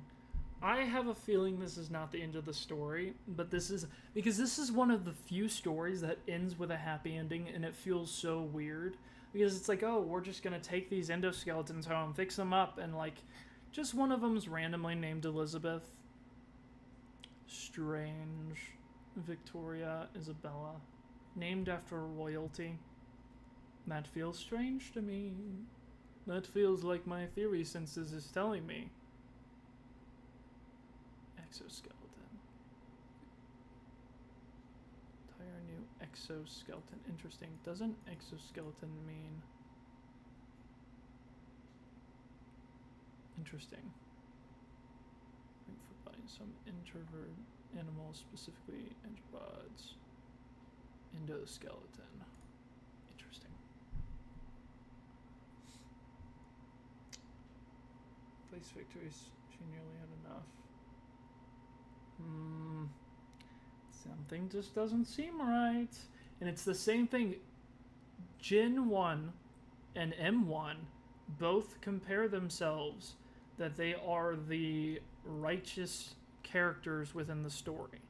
And the Gen 2s and the M2 are the ones that are acting out, that are going against their programming. When in reality, there's no actual explanation for why M1 or Gen 1s have the hyper-awareness that they do, because they shouldn't. If they are what they say they are, they shouldn't have that. Also, I'm aware that I stopped the music. Probably continue on that. That'll be fun. Oh, it switched over. You guys can't even see this. That's fine. Okay. You guys have been staring at my mug. My ugly mug the whole time. I'm so sorry.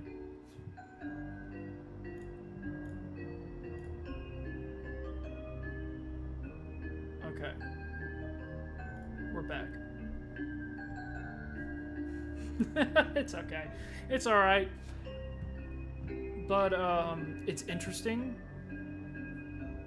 Me and the lurker aren't complaining. That's fine. So... interesting. Alright. I feel like we've been making some interesting progress here. We've been talking about a lot of interesting stuff here. There's a lot of stuff that this gets into, with the whole, like, you have the VIP, the two versions of the VIP. I want to see, actually, let me go to something here. Let me go back if I can. To, which one was it? VIP. Because this has the two different ones. VIP.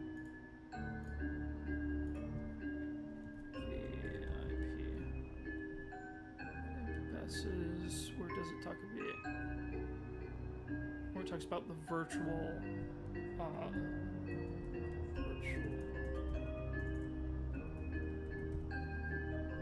the virtual one limited to video screens.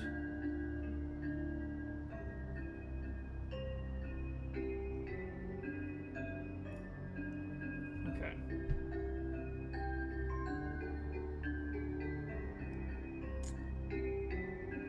I want to see what it says about this.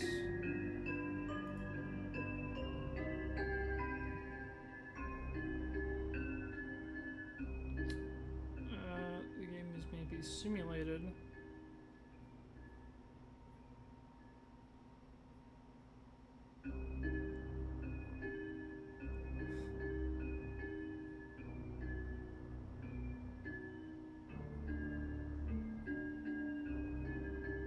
Phantasmagoria, that's funny. What is that? Actually, that is a reference to, no,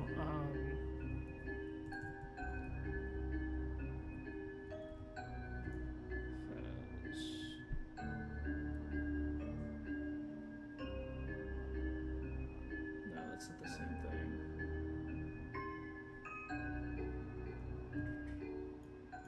Maybe that's not what I was thinking it was.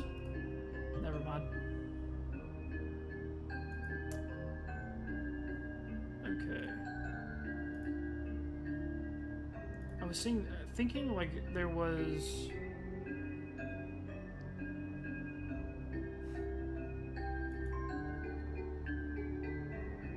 Interesting. Interfering pig.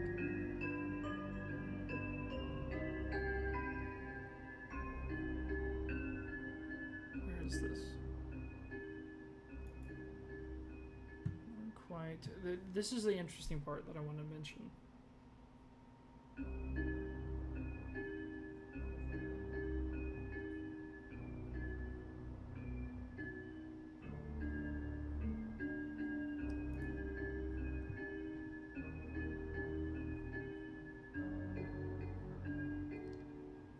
Interesting. So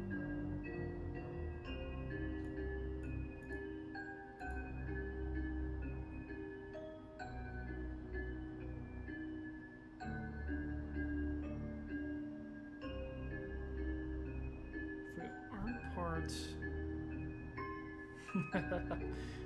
interesting.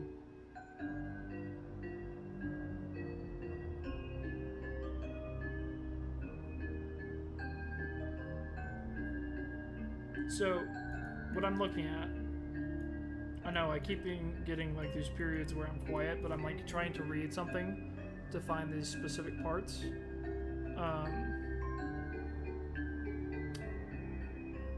This is interesting.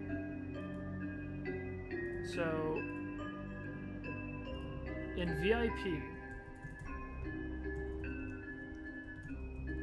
you have this part where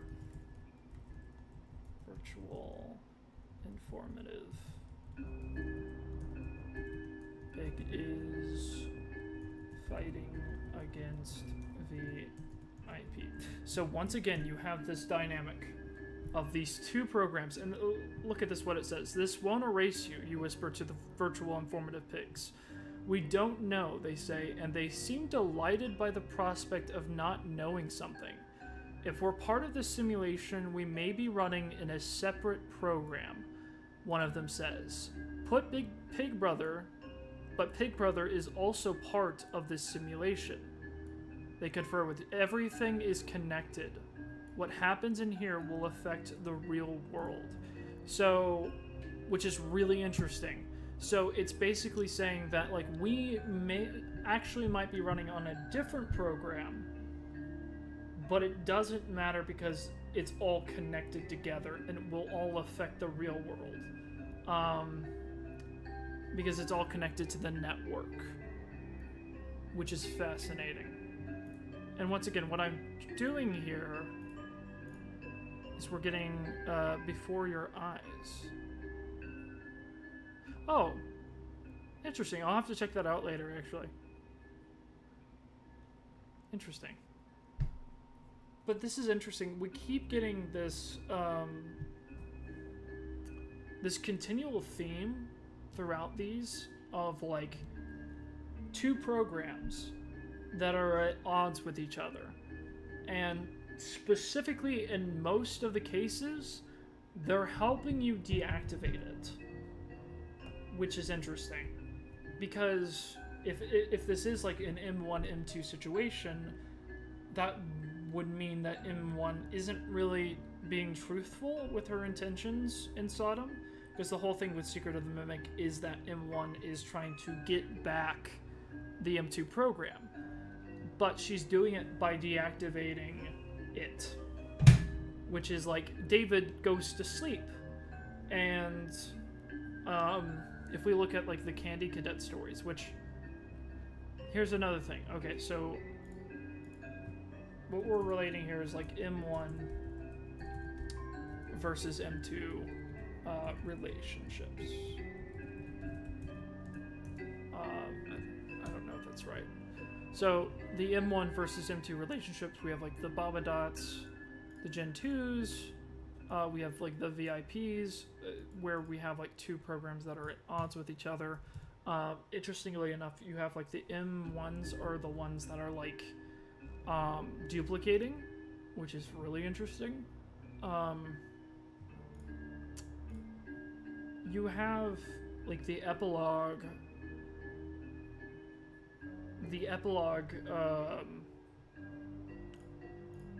What I was gonna mention too. Where's that one? Tiger Rock. Read. Kindle's required. Back to library. Let's see.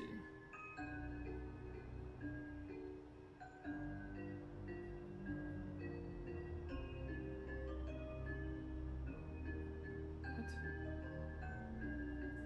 Devices that can read items. That's dumb. Why are you doing this?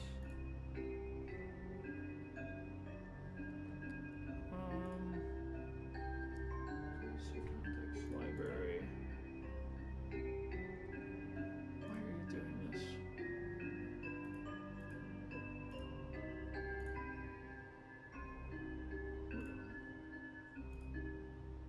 Tiger Rock. Read. Your book you're trying to read can only be opened using Kindle app. Well, why are you doing that to me? It's so freaking annoying. Kindle's being dumb. It's saying that like I can't read the books that I've bought from the app. Not from the app, but like I have to download the app or something, which I can't do on... It's just annoying. There you go, number one. You are truly the GOAT. The greatest of all time. You have won the... Now somebody needs to, like, jump in here and start, like, not spamming, but start, like, putting down some serious theory work to beat you. Okay, this song's getting a little bit annoying. Let me switch this. Let's see.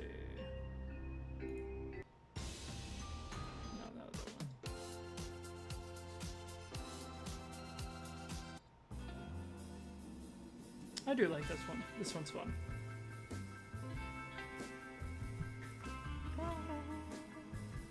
Bittersweet sedation.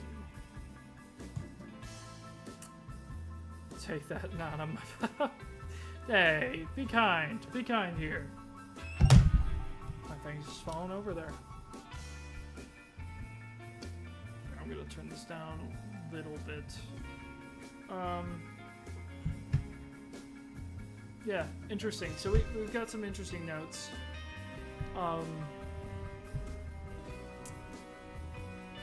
Which... I'm trying to think where to go next with this. The thing that sucks is that, like... I had my Kindle app open, but for some reason the like Kindle app through the Android, you can download like the Android support for Windows. It like expired, like the app doesn't work with it anymore, which sucks. So it's like there's no way to download this as far as I'm aware. Which is just kind of sucks. Like, why would you put a limit on this? Like, it just doesn't make sense.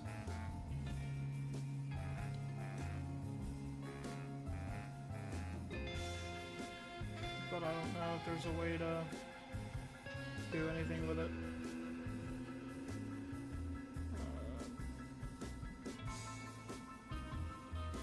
I don't think so.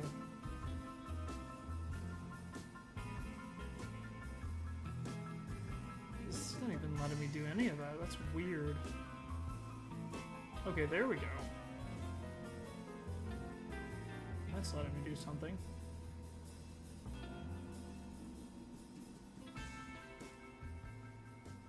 What?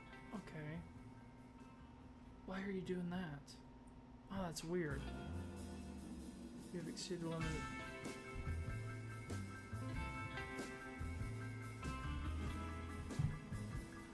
Okay.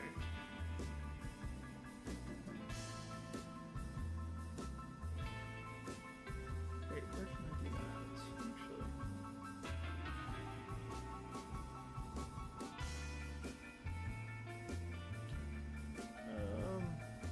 Sorry, guys.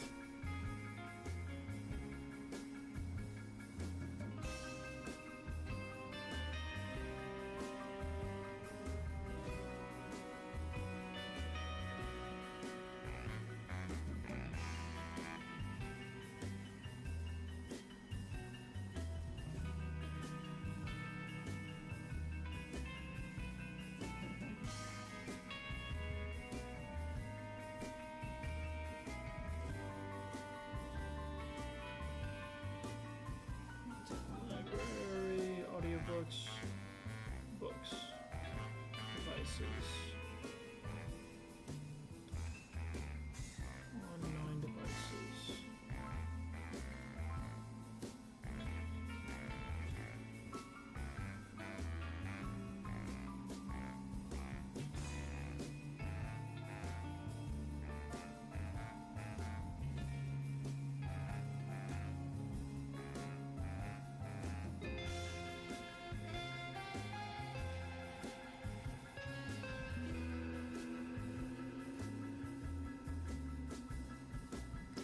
So that should be the two that I need.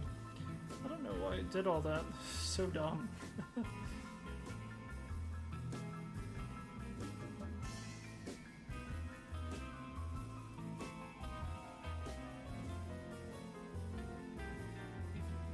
Okay, so it should work now.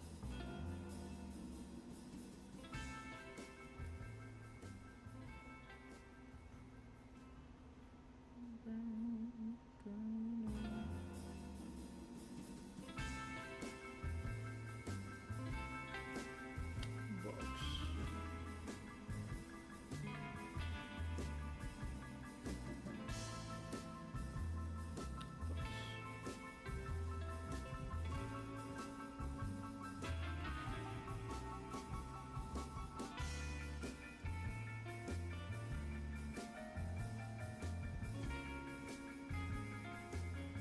Devices.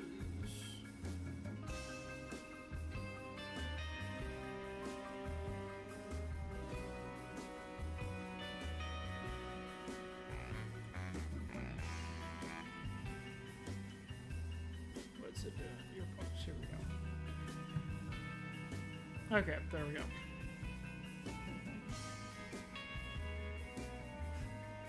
This song is a vibe, actually.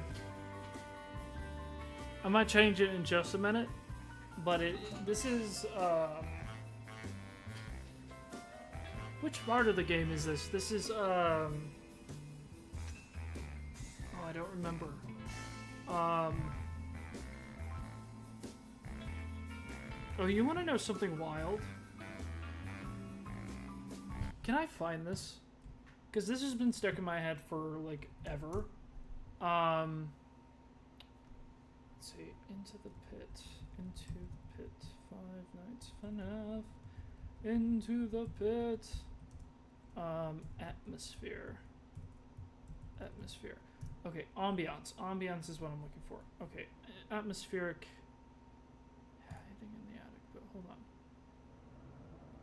Okay, there is a reason for my madness. I'm looking for something specific that happens in this game. Whenever Tiger Rock appears, there's a specific ambiance you hear that reminds me specifically of something, and I'm trying to find it.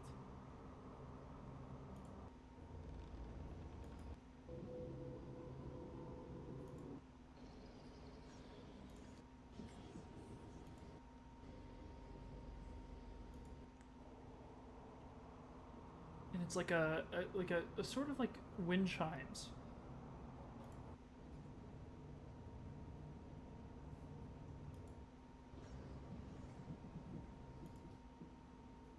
Where is it?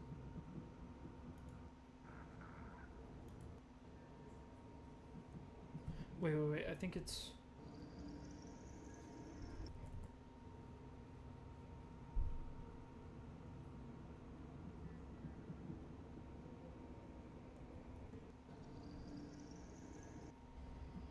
It was something like this, but I'm trying to think, because there was like an exact sting that sounded so friggin' familiar.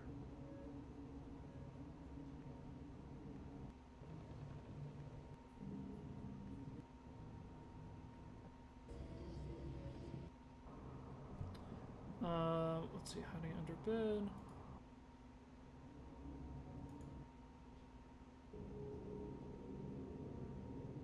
Do not use. Relax.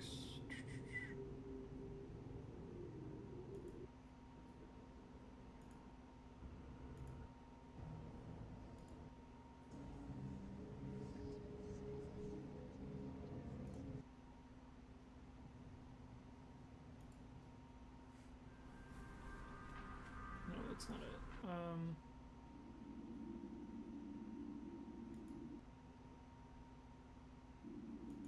don't think there's anything specific here. I think it's literally at the house.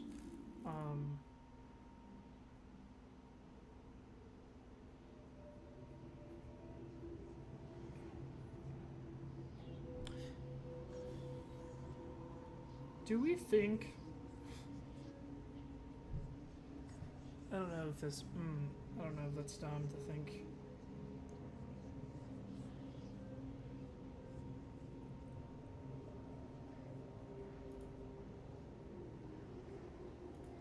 I'm trying to think what this thing was.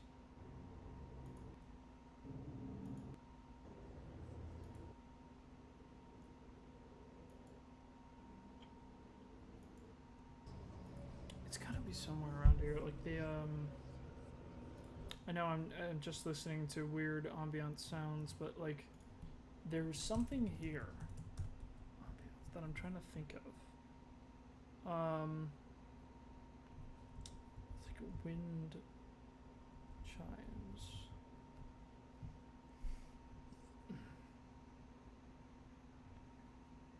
Hiding in the, let's see, like wind sound effects.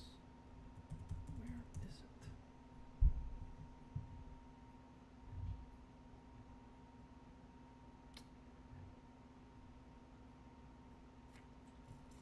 Probably something I can't find, or at least not here. It's probably going to take me a while.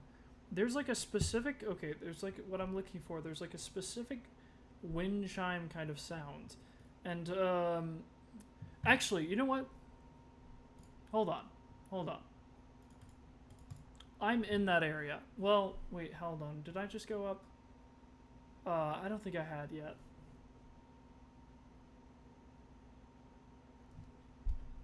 Because it's specifically in this place. When Tiger Rock appears, there's like a sound. Oh,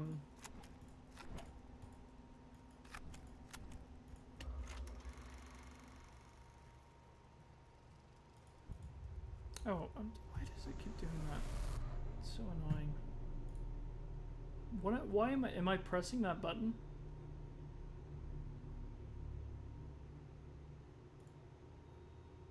It's like a whole thing. Okay, anyways, sorry guys. We'll come back to the other stuff. I want to see if I can hear it. Oh, I did start this. To begin the show. Crap, I'm not in the other area. Shoot the broadcast target to begin the show. Okay, I guess we'll do this. This is fine. Main stage curtain. Action. Ahoy there, kid. Ahoy, Foxy. Oh, why ye look so down in the dumps, eh? Today's the big surprise party. Ye should be excited. I'm sad because today is the big surprise party. I forgot to get a gift. It's a disaster. Aww.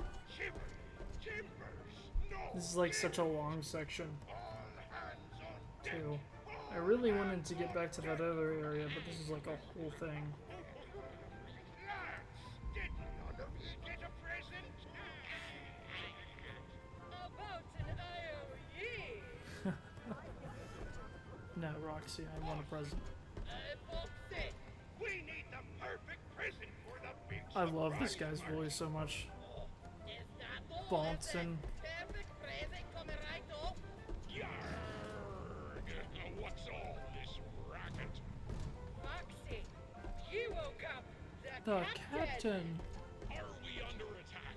The ship be covered in decorations? What is that? Decorations. First mate Foxy, are ye having a party? Are you having a Of course party? not, Captain. You would never. Right? No. Did ye forget pirate rule number 22? No parties. And pirate rule number 2? No decorations. Aside from our flag, that is.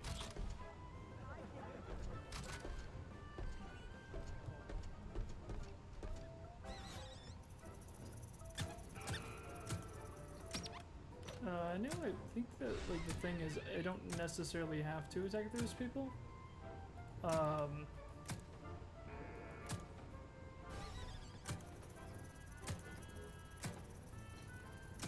Because I think I can just ignore you. Yeah. I don't have to do that to progress the story. Dang.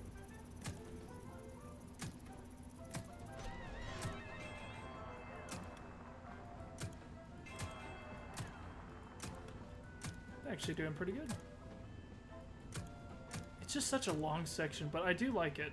It's fun. I wonder what all the gas is. I guess it's like dust. Do we know what causes this all to collapse? I made a little extra. It's nothing now. I can make more. Party snacks. Party snacks. Number 1. No party snacks.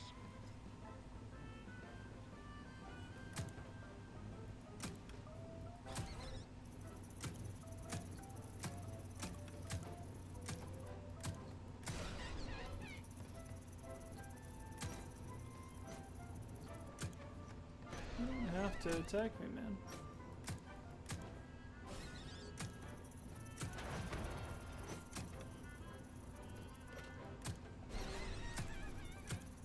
Oh. Here, get out of the way, buddy. I don't want to hurt you. I don't want to hurt you. I don't need to hurt you.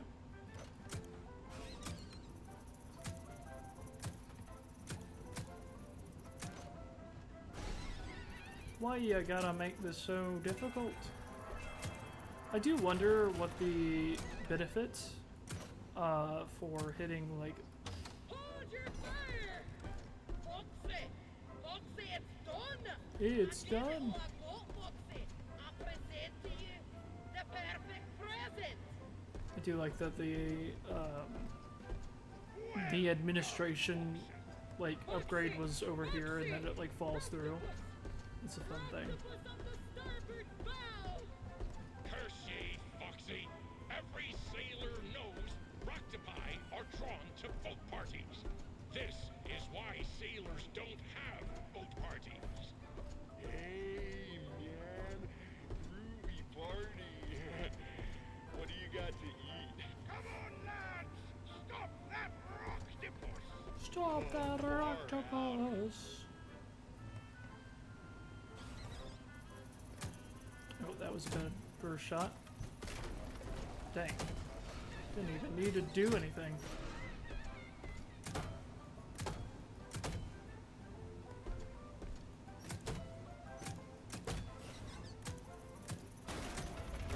Goodness. Ah, gosh. Don't know why that took so long.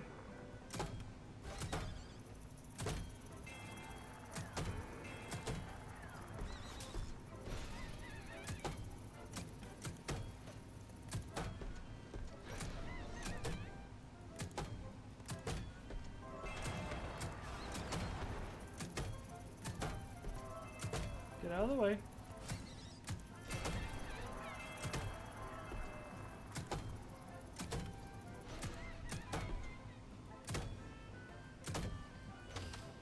Bummer.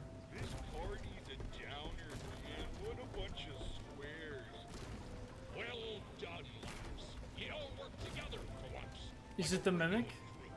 Oh, I got Bravo. That's pretty cool. Happiest captain on the seven seas. Foxy, you did it! You did it! You found the perfect present for the captain. I did. The perfect present for friendship all along. Foxy, this party was for me. By a past captain. Who else? It's My birthday was last week.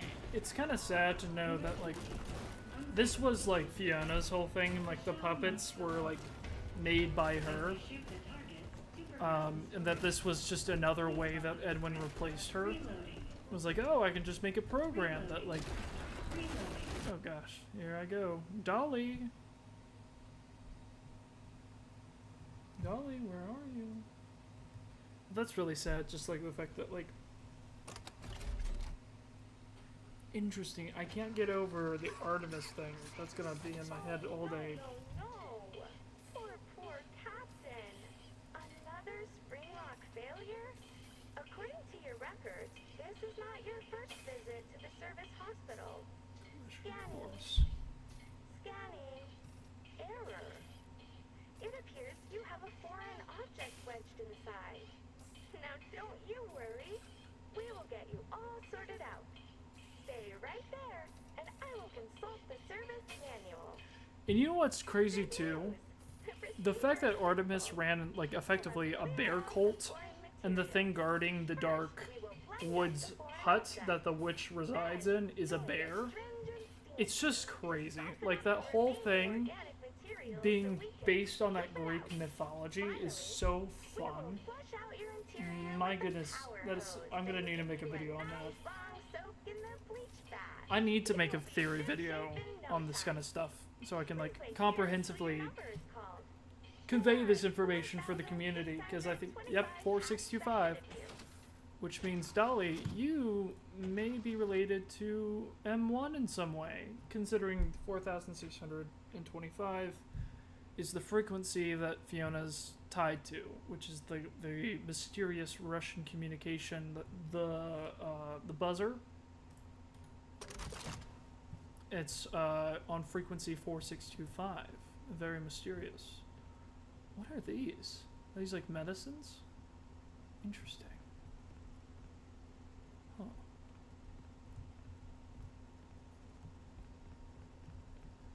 Interesting. So, like, I'm very excited about our next show. I'm trying to think about like what the Artemis thing truly means. Recycling center. Basically, we take trash and turn it into cash.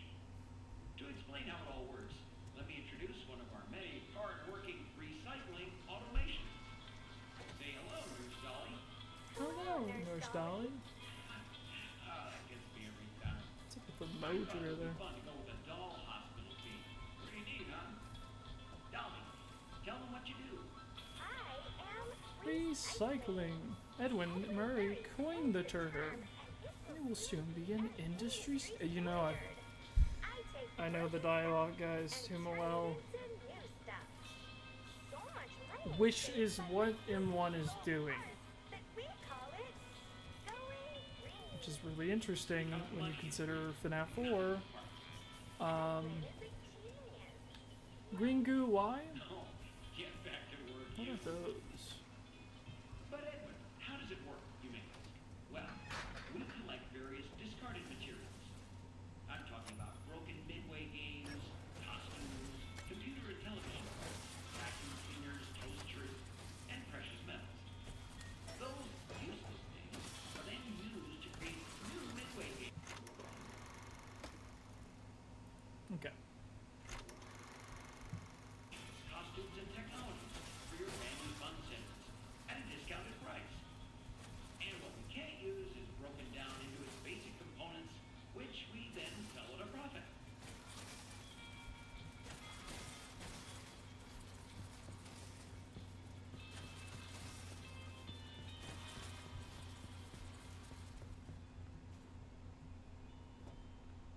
I like that radio acid, it's fun. Nope, you're not gonna get me. Is there anything interesting over here? I mean, there's a lot of interesting things. Specifically, the fact that there's like times here that are like randomly throughout the game. 9:52.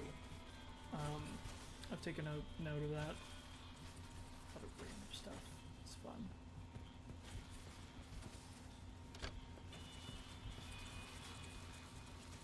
Where are you?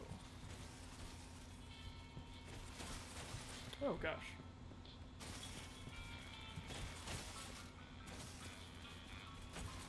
That was almost scary. Almost died there. Okay, we don't need to worry about you anymore because you're good or whatever.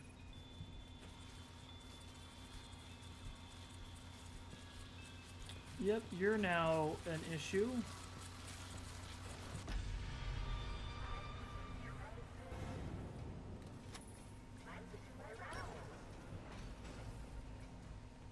Okay, so I need to, you're gonna come out this way, yep. This is all planned. Distraction, locker. I've played these games before. I've played these games before. Repaired.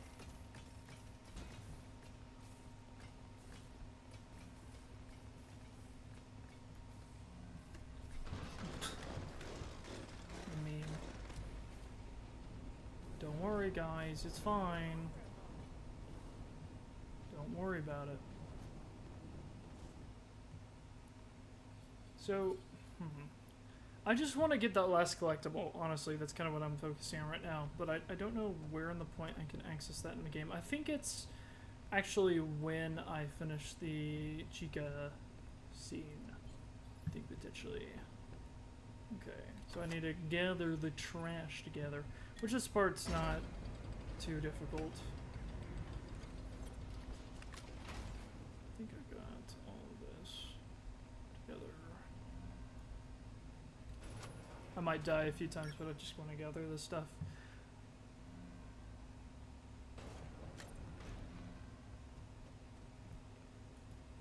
Okay, give me trash quickly.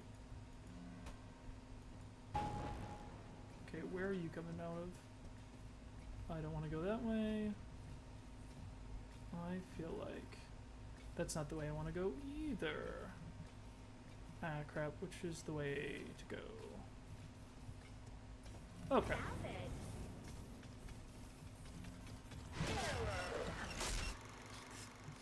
I got saved, though. I have a save for that one. So we got 1 out of 6. We'll get the other ones. Don't worry. If you just run through it and just get all, you might be able to. Okay, so I need to go back. Oh, how did you see me? How? I don't believe you. I don't think you actually saw me. I don't think that's truth. Yeah, this is unpleasant. Oh, there was another one here.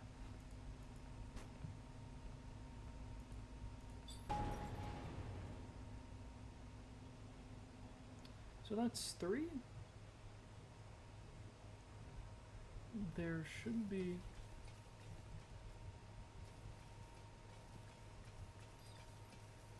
You are over there. You are distracted.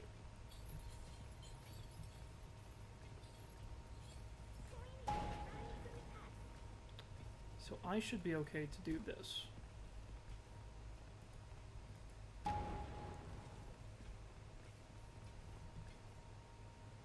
Look at that. Efficiency, my friends. This is what this is called. Efficiency. Upgrade. I have played these games before! Admin and permissions. But then we can finish moon.exe and I can do all the additional stuff and actually talk about it. Okay, I need to... down. Middle. I have played these games before. There we go. No, you don't. You don't need to do nothing. Here, let me turn it up a little bit.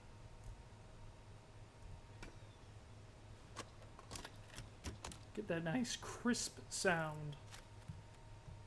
The game's actually running, I feel like, really good right now. Funny enough, because I'm running a bunch of stuff. I'm streaming and... Can I just run straight through? I doubt it.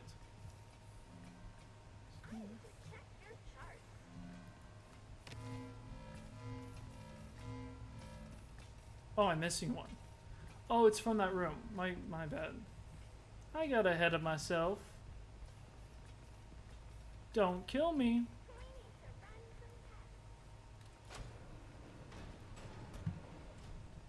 Are you kidding me? Wait, hold on. Oh, I know it's... No, it's not asking that of me.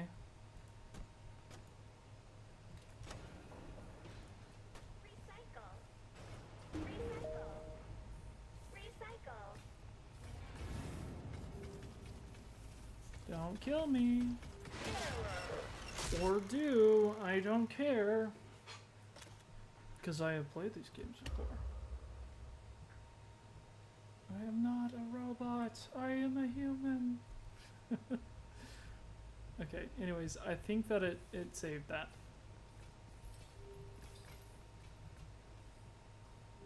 Should I be able to just do this? Yes.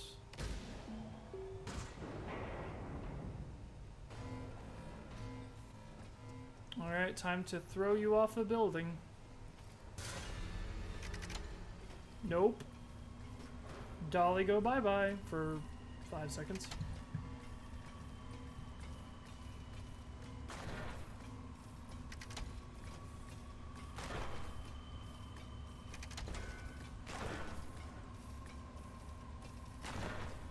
Here, why don't you go bye-bye?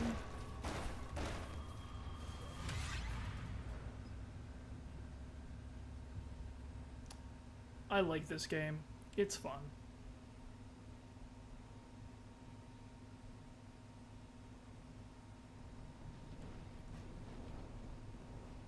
If I was like actually good at this game, I would probably want to like maybe speedrun it. That'd be fun. I would like to try it, maybe. I'd get lost in the lore. I'd be like, what's that? Also, them calling this a reactor is just kind of crazy. This is Remnant, by the way, guys. Just didn't know if you knew this. It's molten metal that has been melted down from objects that have been discarded. That'd be Remnant, my friends. Like actual Remnant. Not what everybody thinks Remnant is, but it's like the emotion. It's another reason I need to make videos.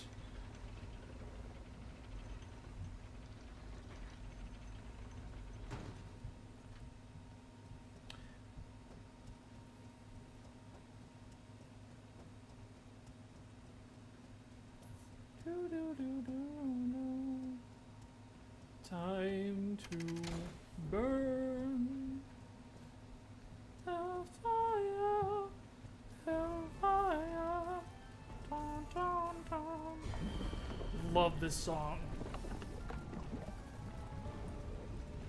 Yes.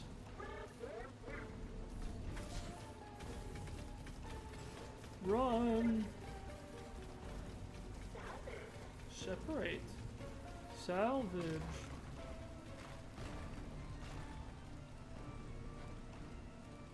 Ha ha ha. Didn't know I was capable of parkour, did you?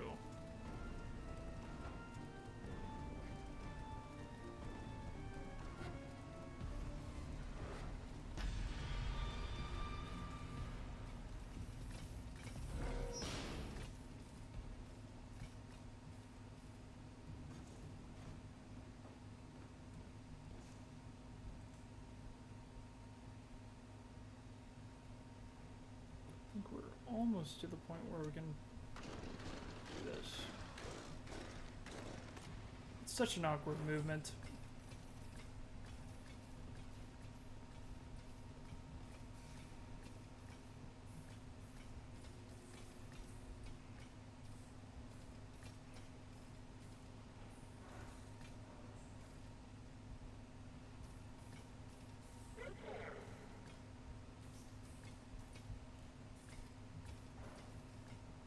Okay, so we just basically follow Dolly. Avoid.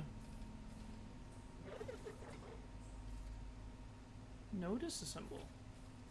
The items back here are wild because it shows that like things are being combined in unnatural ways, and it is interesting because this is Dolly. Presumably this isn't the mimic doing this the whole time. This is Dolly doing all of this herself, and considering her connection to 4625, it's really interesting.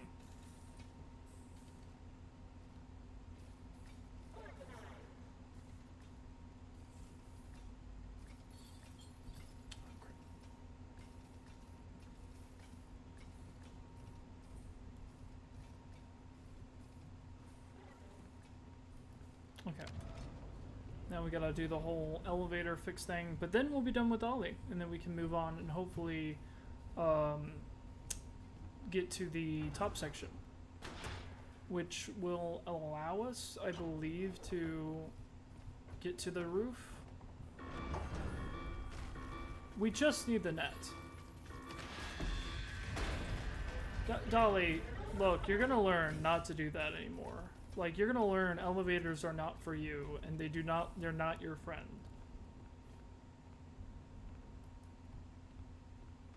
Hello, employee. From the bottom of our hearts, Ed and I apologize for all the elevator problems. So, there is some good news and some less good news.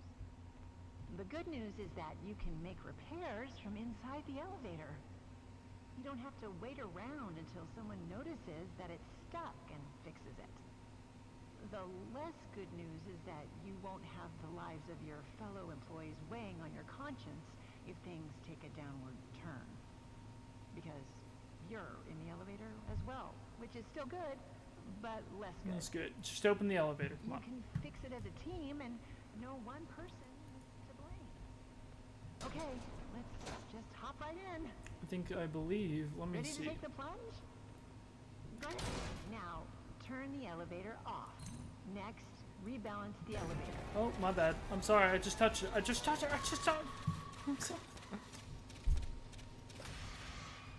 I just touched it. I'm so sorry. I messed up. That was my bad. I should have known better. I've played these games before. Hello, employee. From the bottom of our hearts, Ed and I apologize. Oh, my hand's out forever. Elevator problems.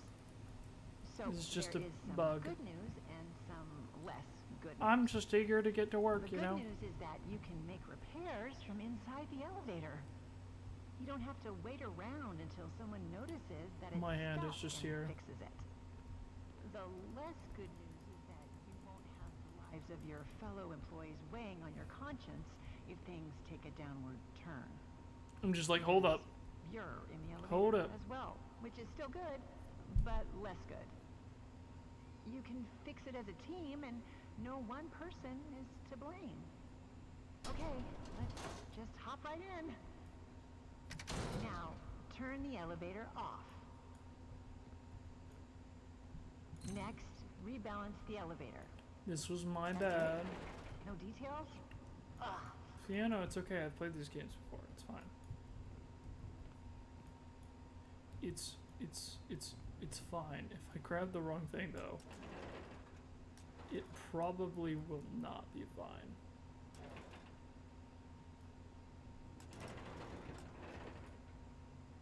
No? Okay. Oh.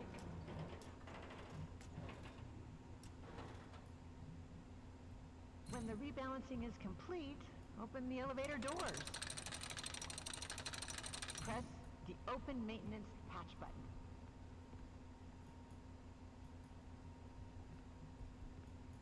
Okay, start the diagnostics routine by inputting the following code. 4625. 3, 4, 1, 2. 3412. So 3. This. 4. This. 2. Is this.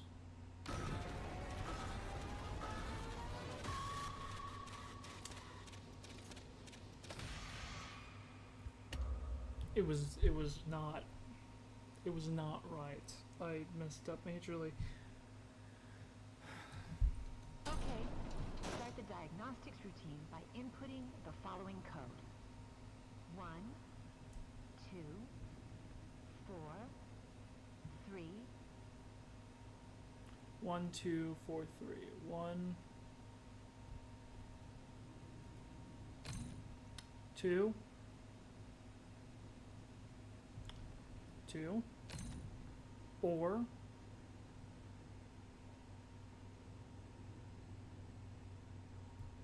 4 should be this one. 3, which is this. I hope that worked. You are now safe to close everything up. Oh, that.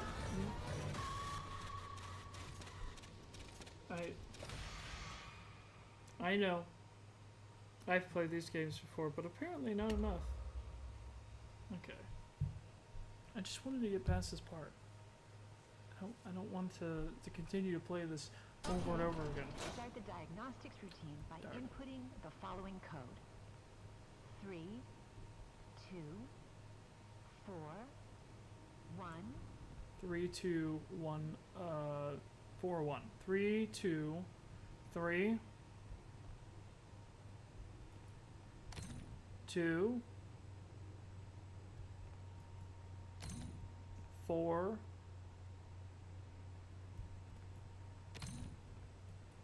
I hope that worked. It did. You are now safe to close everything. No, wait. I played these games. Oh, gosh darn it.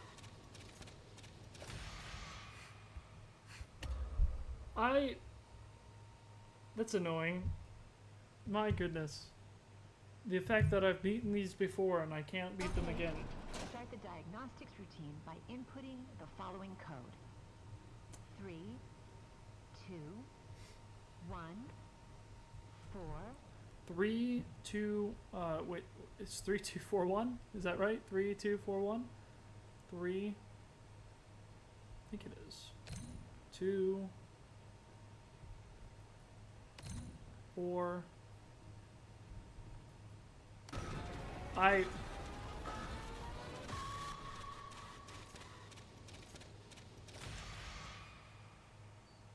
apparently didn't get that right. Hey, why don't we look at our lore board again? I'm joking. I don't know. Oh my goodness. I probably won't stream for too much longer. We got some good stuff done, as far as I am aware. Really interesting. The Artemis stuff is stuff that I'll be thinking about for the entire day. and I'll probably do some nice deep diving on some Greek mythology because I like doing that anyways. But the fact that it's related to FNAF lore makes it even better. I'm curious too if this is tied to the like lore of Artemis. Is the owl maybe tied to Athena in some way? Because like I know the owl is representative of like wisdom, but I don't know because the owl is obviously representative of David, right? Being the young bird, but it's interesting. Like, would that work? Like I don't know. You could get into some deep places with that. It might just apply specifically to the old woman, the son. Which I think that like everything lines up so perfectly with Artemis, with her being like a friend of Selene, and her being a huntress, and her being kind of the duality between illness and healing, and that like that creation and destruction kind of like that's so interesting to me, and I'm gonna be thinking about that literally all day. The fact that like it's directly mentioned and referenced within like the song titles is really interesting. Two, I'm curious. Oh, that's another thing we could check. So, one thing that is interesting that I find really, really, really interesting. So, M2 obviously is referenced to as a monster. Cue in epic reference. But also, in the story monster, which I've talked about before here, a cut story, by the way. So it's one of those that's kind of weird. It's a one-off story that was put into a Walmart special branded for like it was a collection bundle book. But it was a cut story that we had never heard of before, and it's really interesting. A lot of people didn't like it. I think that's because people didn't really understand what it was trying to get at, but one of the things that it talks about a lot is shapeshifters, which is how the Mimic is described as being like a shapeshifter in the song titles. Once again, songs, everything has lore, guys. Everything. You can't put any of it aside. There's all sorts of stuff that you can like draw from this, references to different things. It's just fun. So I was gonna look if I can pull it up. I don't think I have it specifically, but I think I can find it online. I think there's like an archive of the story. Let's see, monster. Let's see, FNAF. Tales of the Pizzaplex.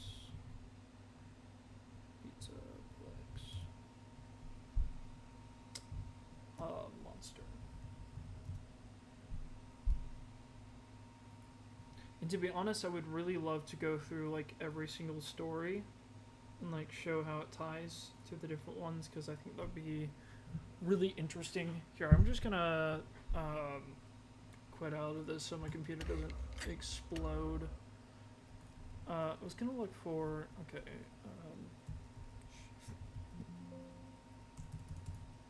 that's probably not gonna work specifically for this, but I'm pretty sure, well, this is in like a,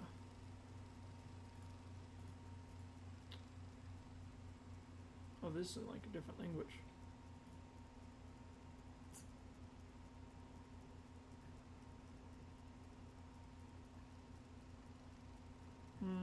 Hold on. Archive.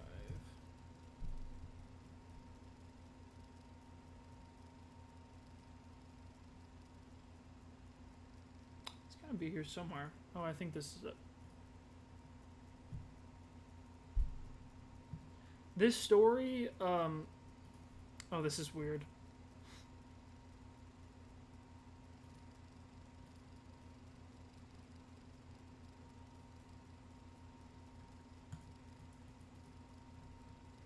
This is literally just like a photographed thing. Is there not a better version of it?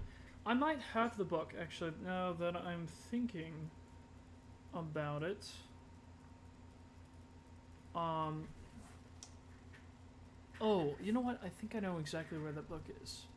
Hold on. Yes. Exit. Hold on, guys. Let me check everything out. Make sure we're good.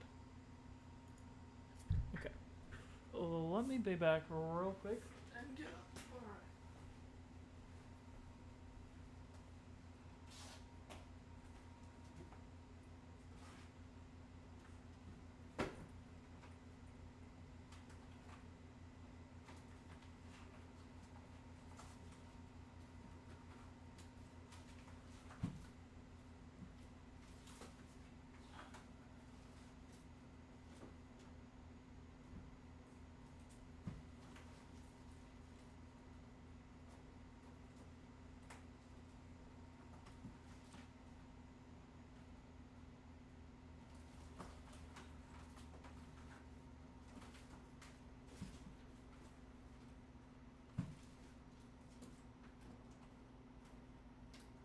Let's get this somewhere around.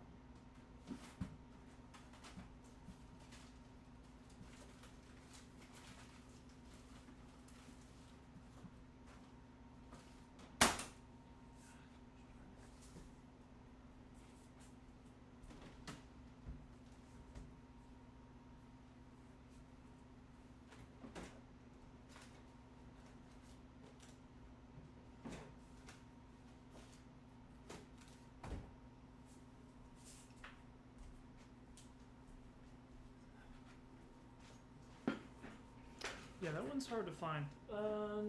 I'll find it eventually. It'll be here somewhere. Let me look.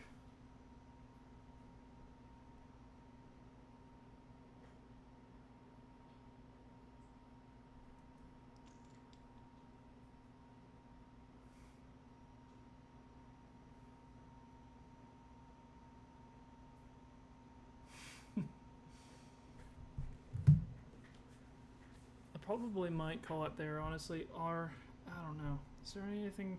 There's so many other things we could talk about. I was going to talk about Monster and the Shapeshifters, but that's a thing I just said. That's wild. Anyways, I'm probably going to go because I'm kind of getting a little tired. And I've been going for 2.5 hours talking about this stuff. I really want to make a video. I'm going to try to. Make something. It probably won't be like super high quality or anything, but I really want to talk about the stuff, specifically stuff we talked about today with like the Artemis, the mother, the kind of role it seems like that it's playing, and specifically with what I think is happening in the overall story. But the stuff that we found out today, very interesting. That kind of just going through it. Also, I really want to dive into the relation between like Vanessa and M2. That stuff's really interesting to me. But thank you guys so much, and I'll see you guys next time. I'm gonna end it here. But thank you guys, and I hope you guys have a great day.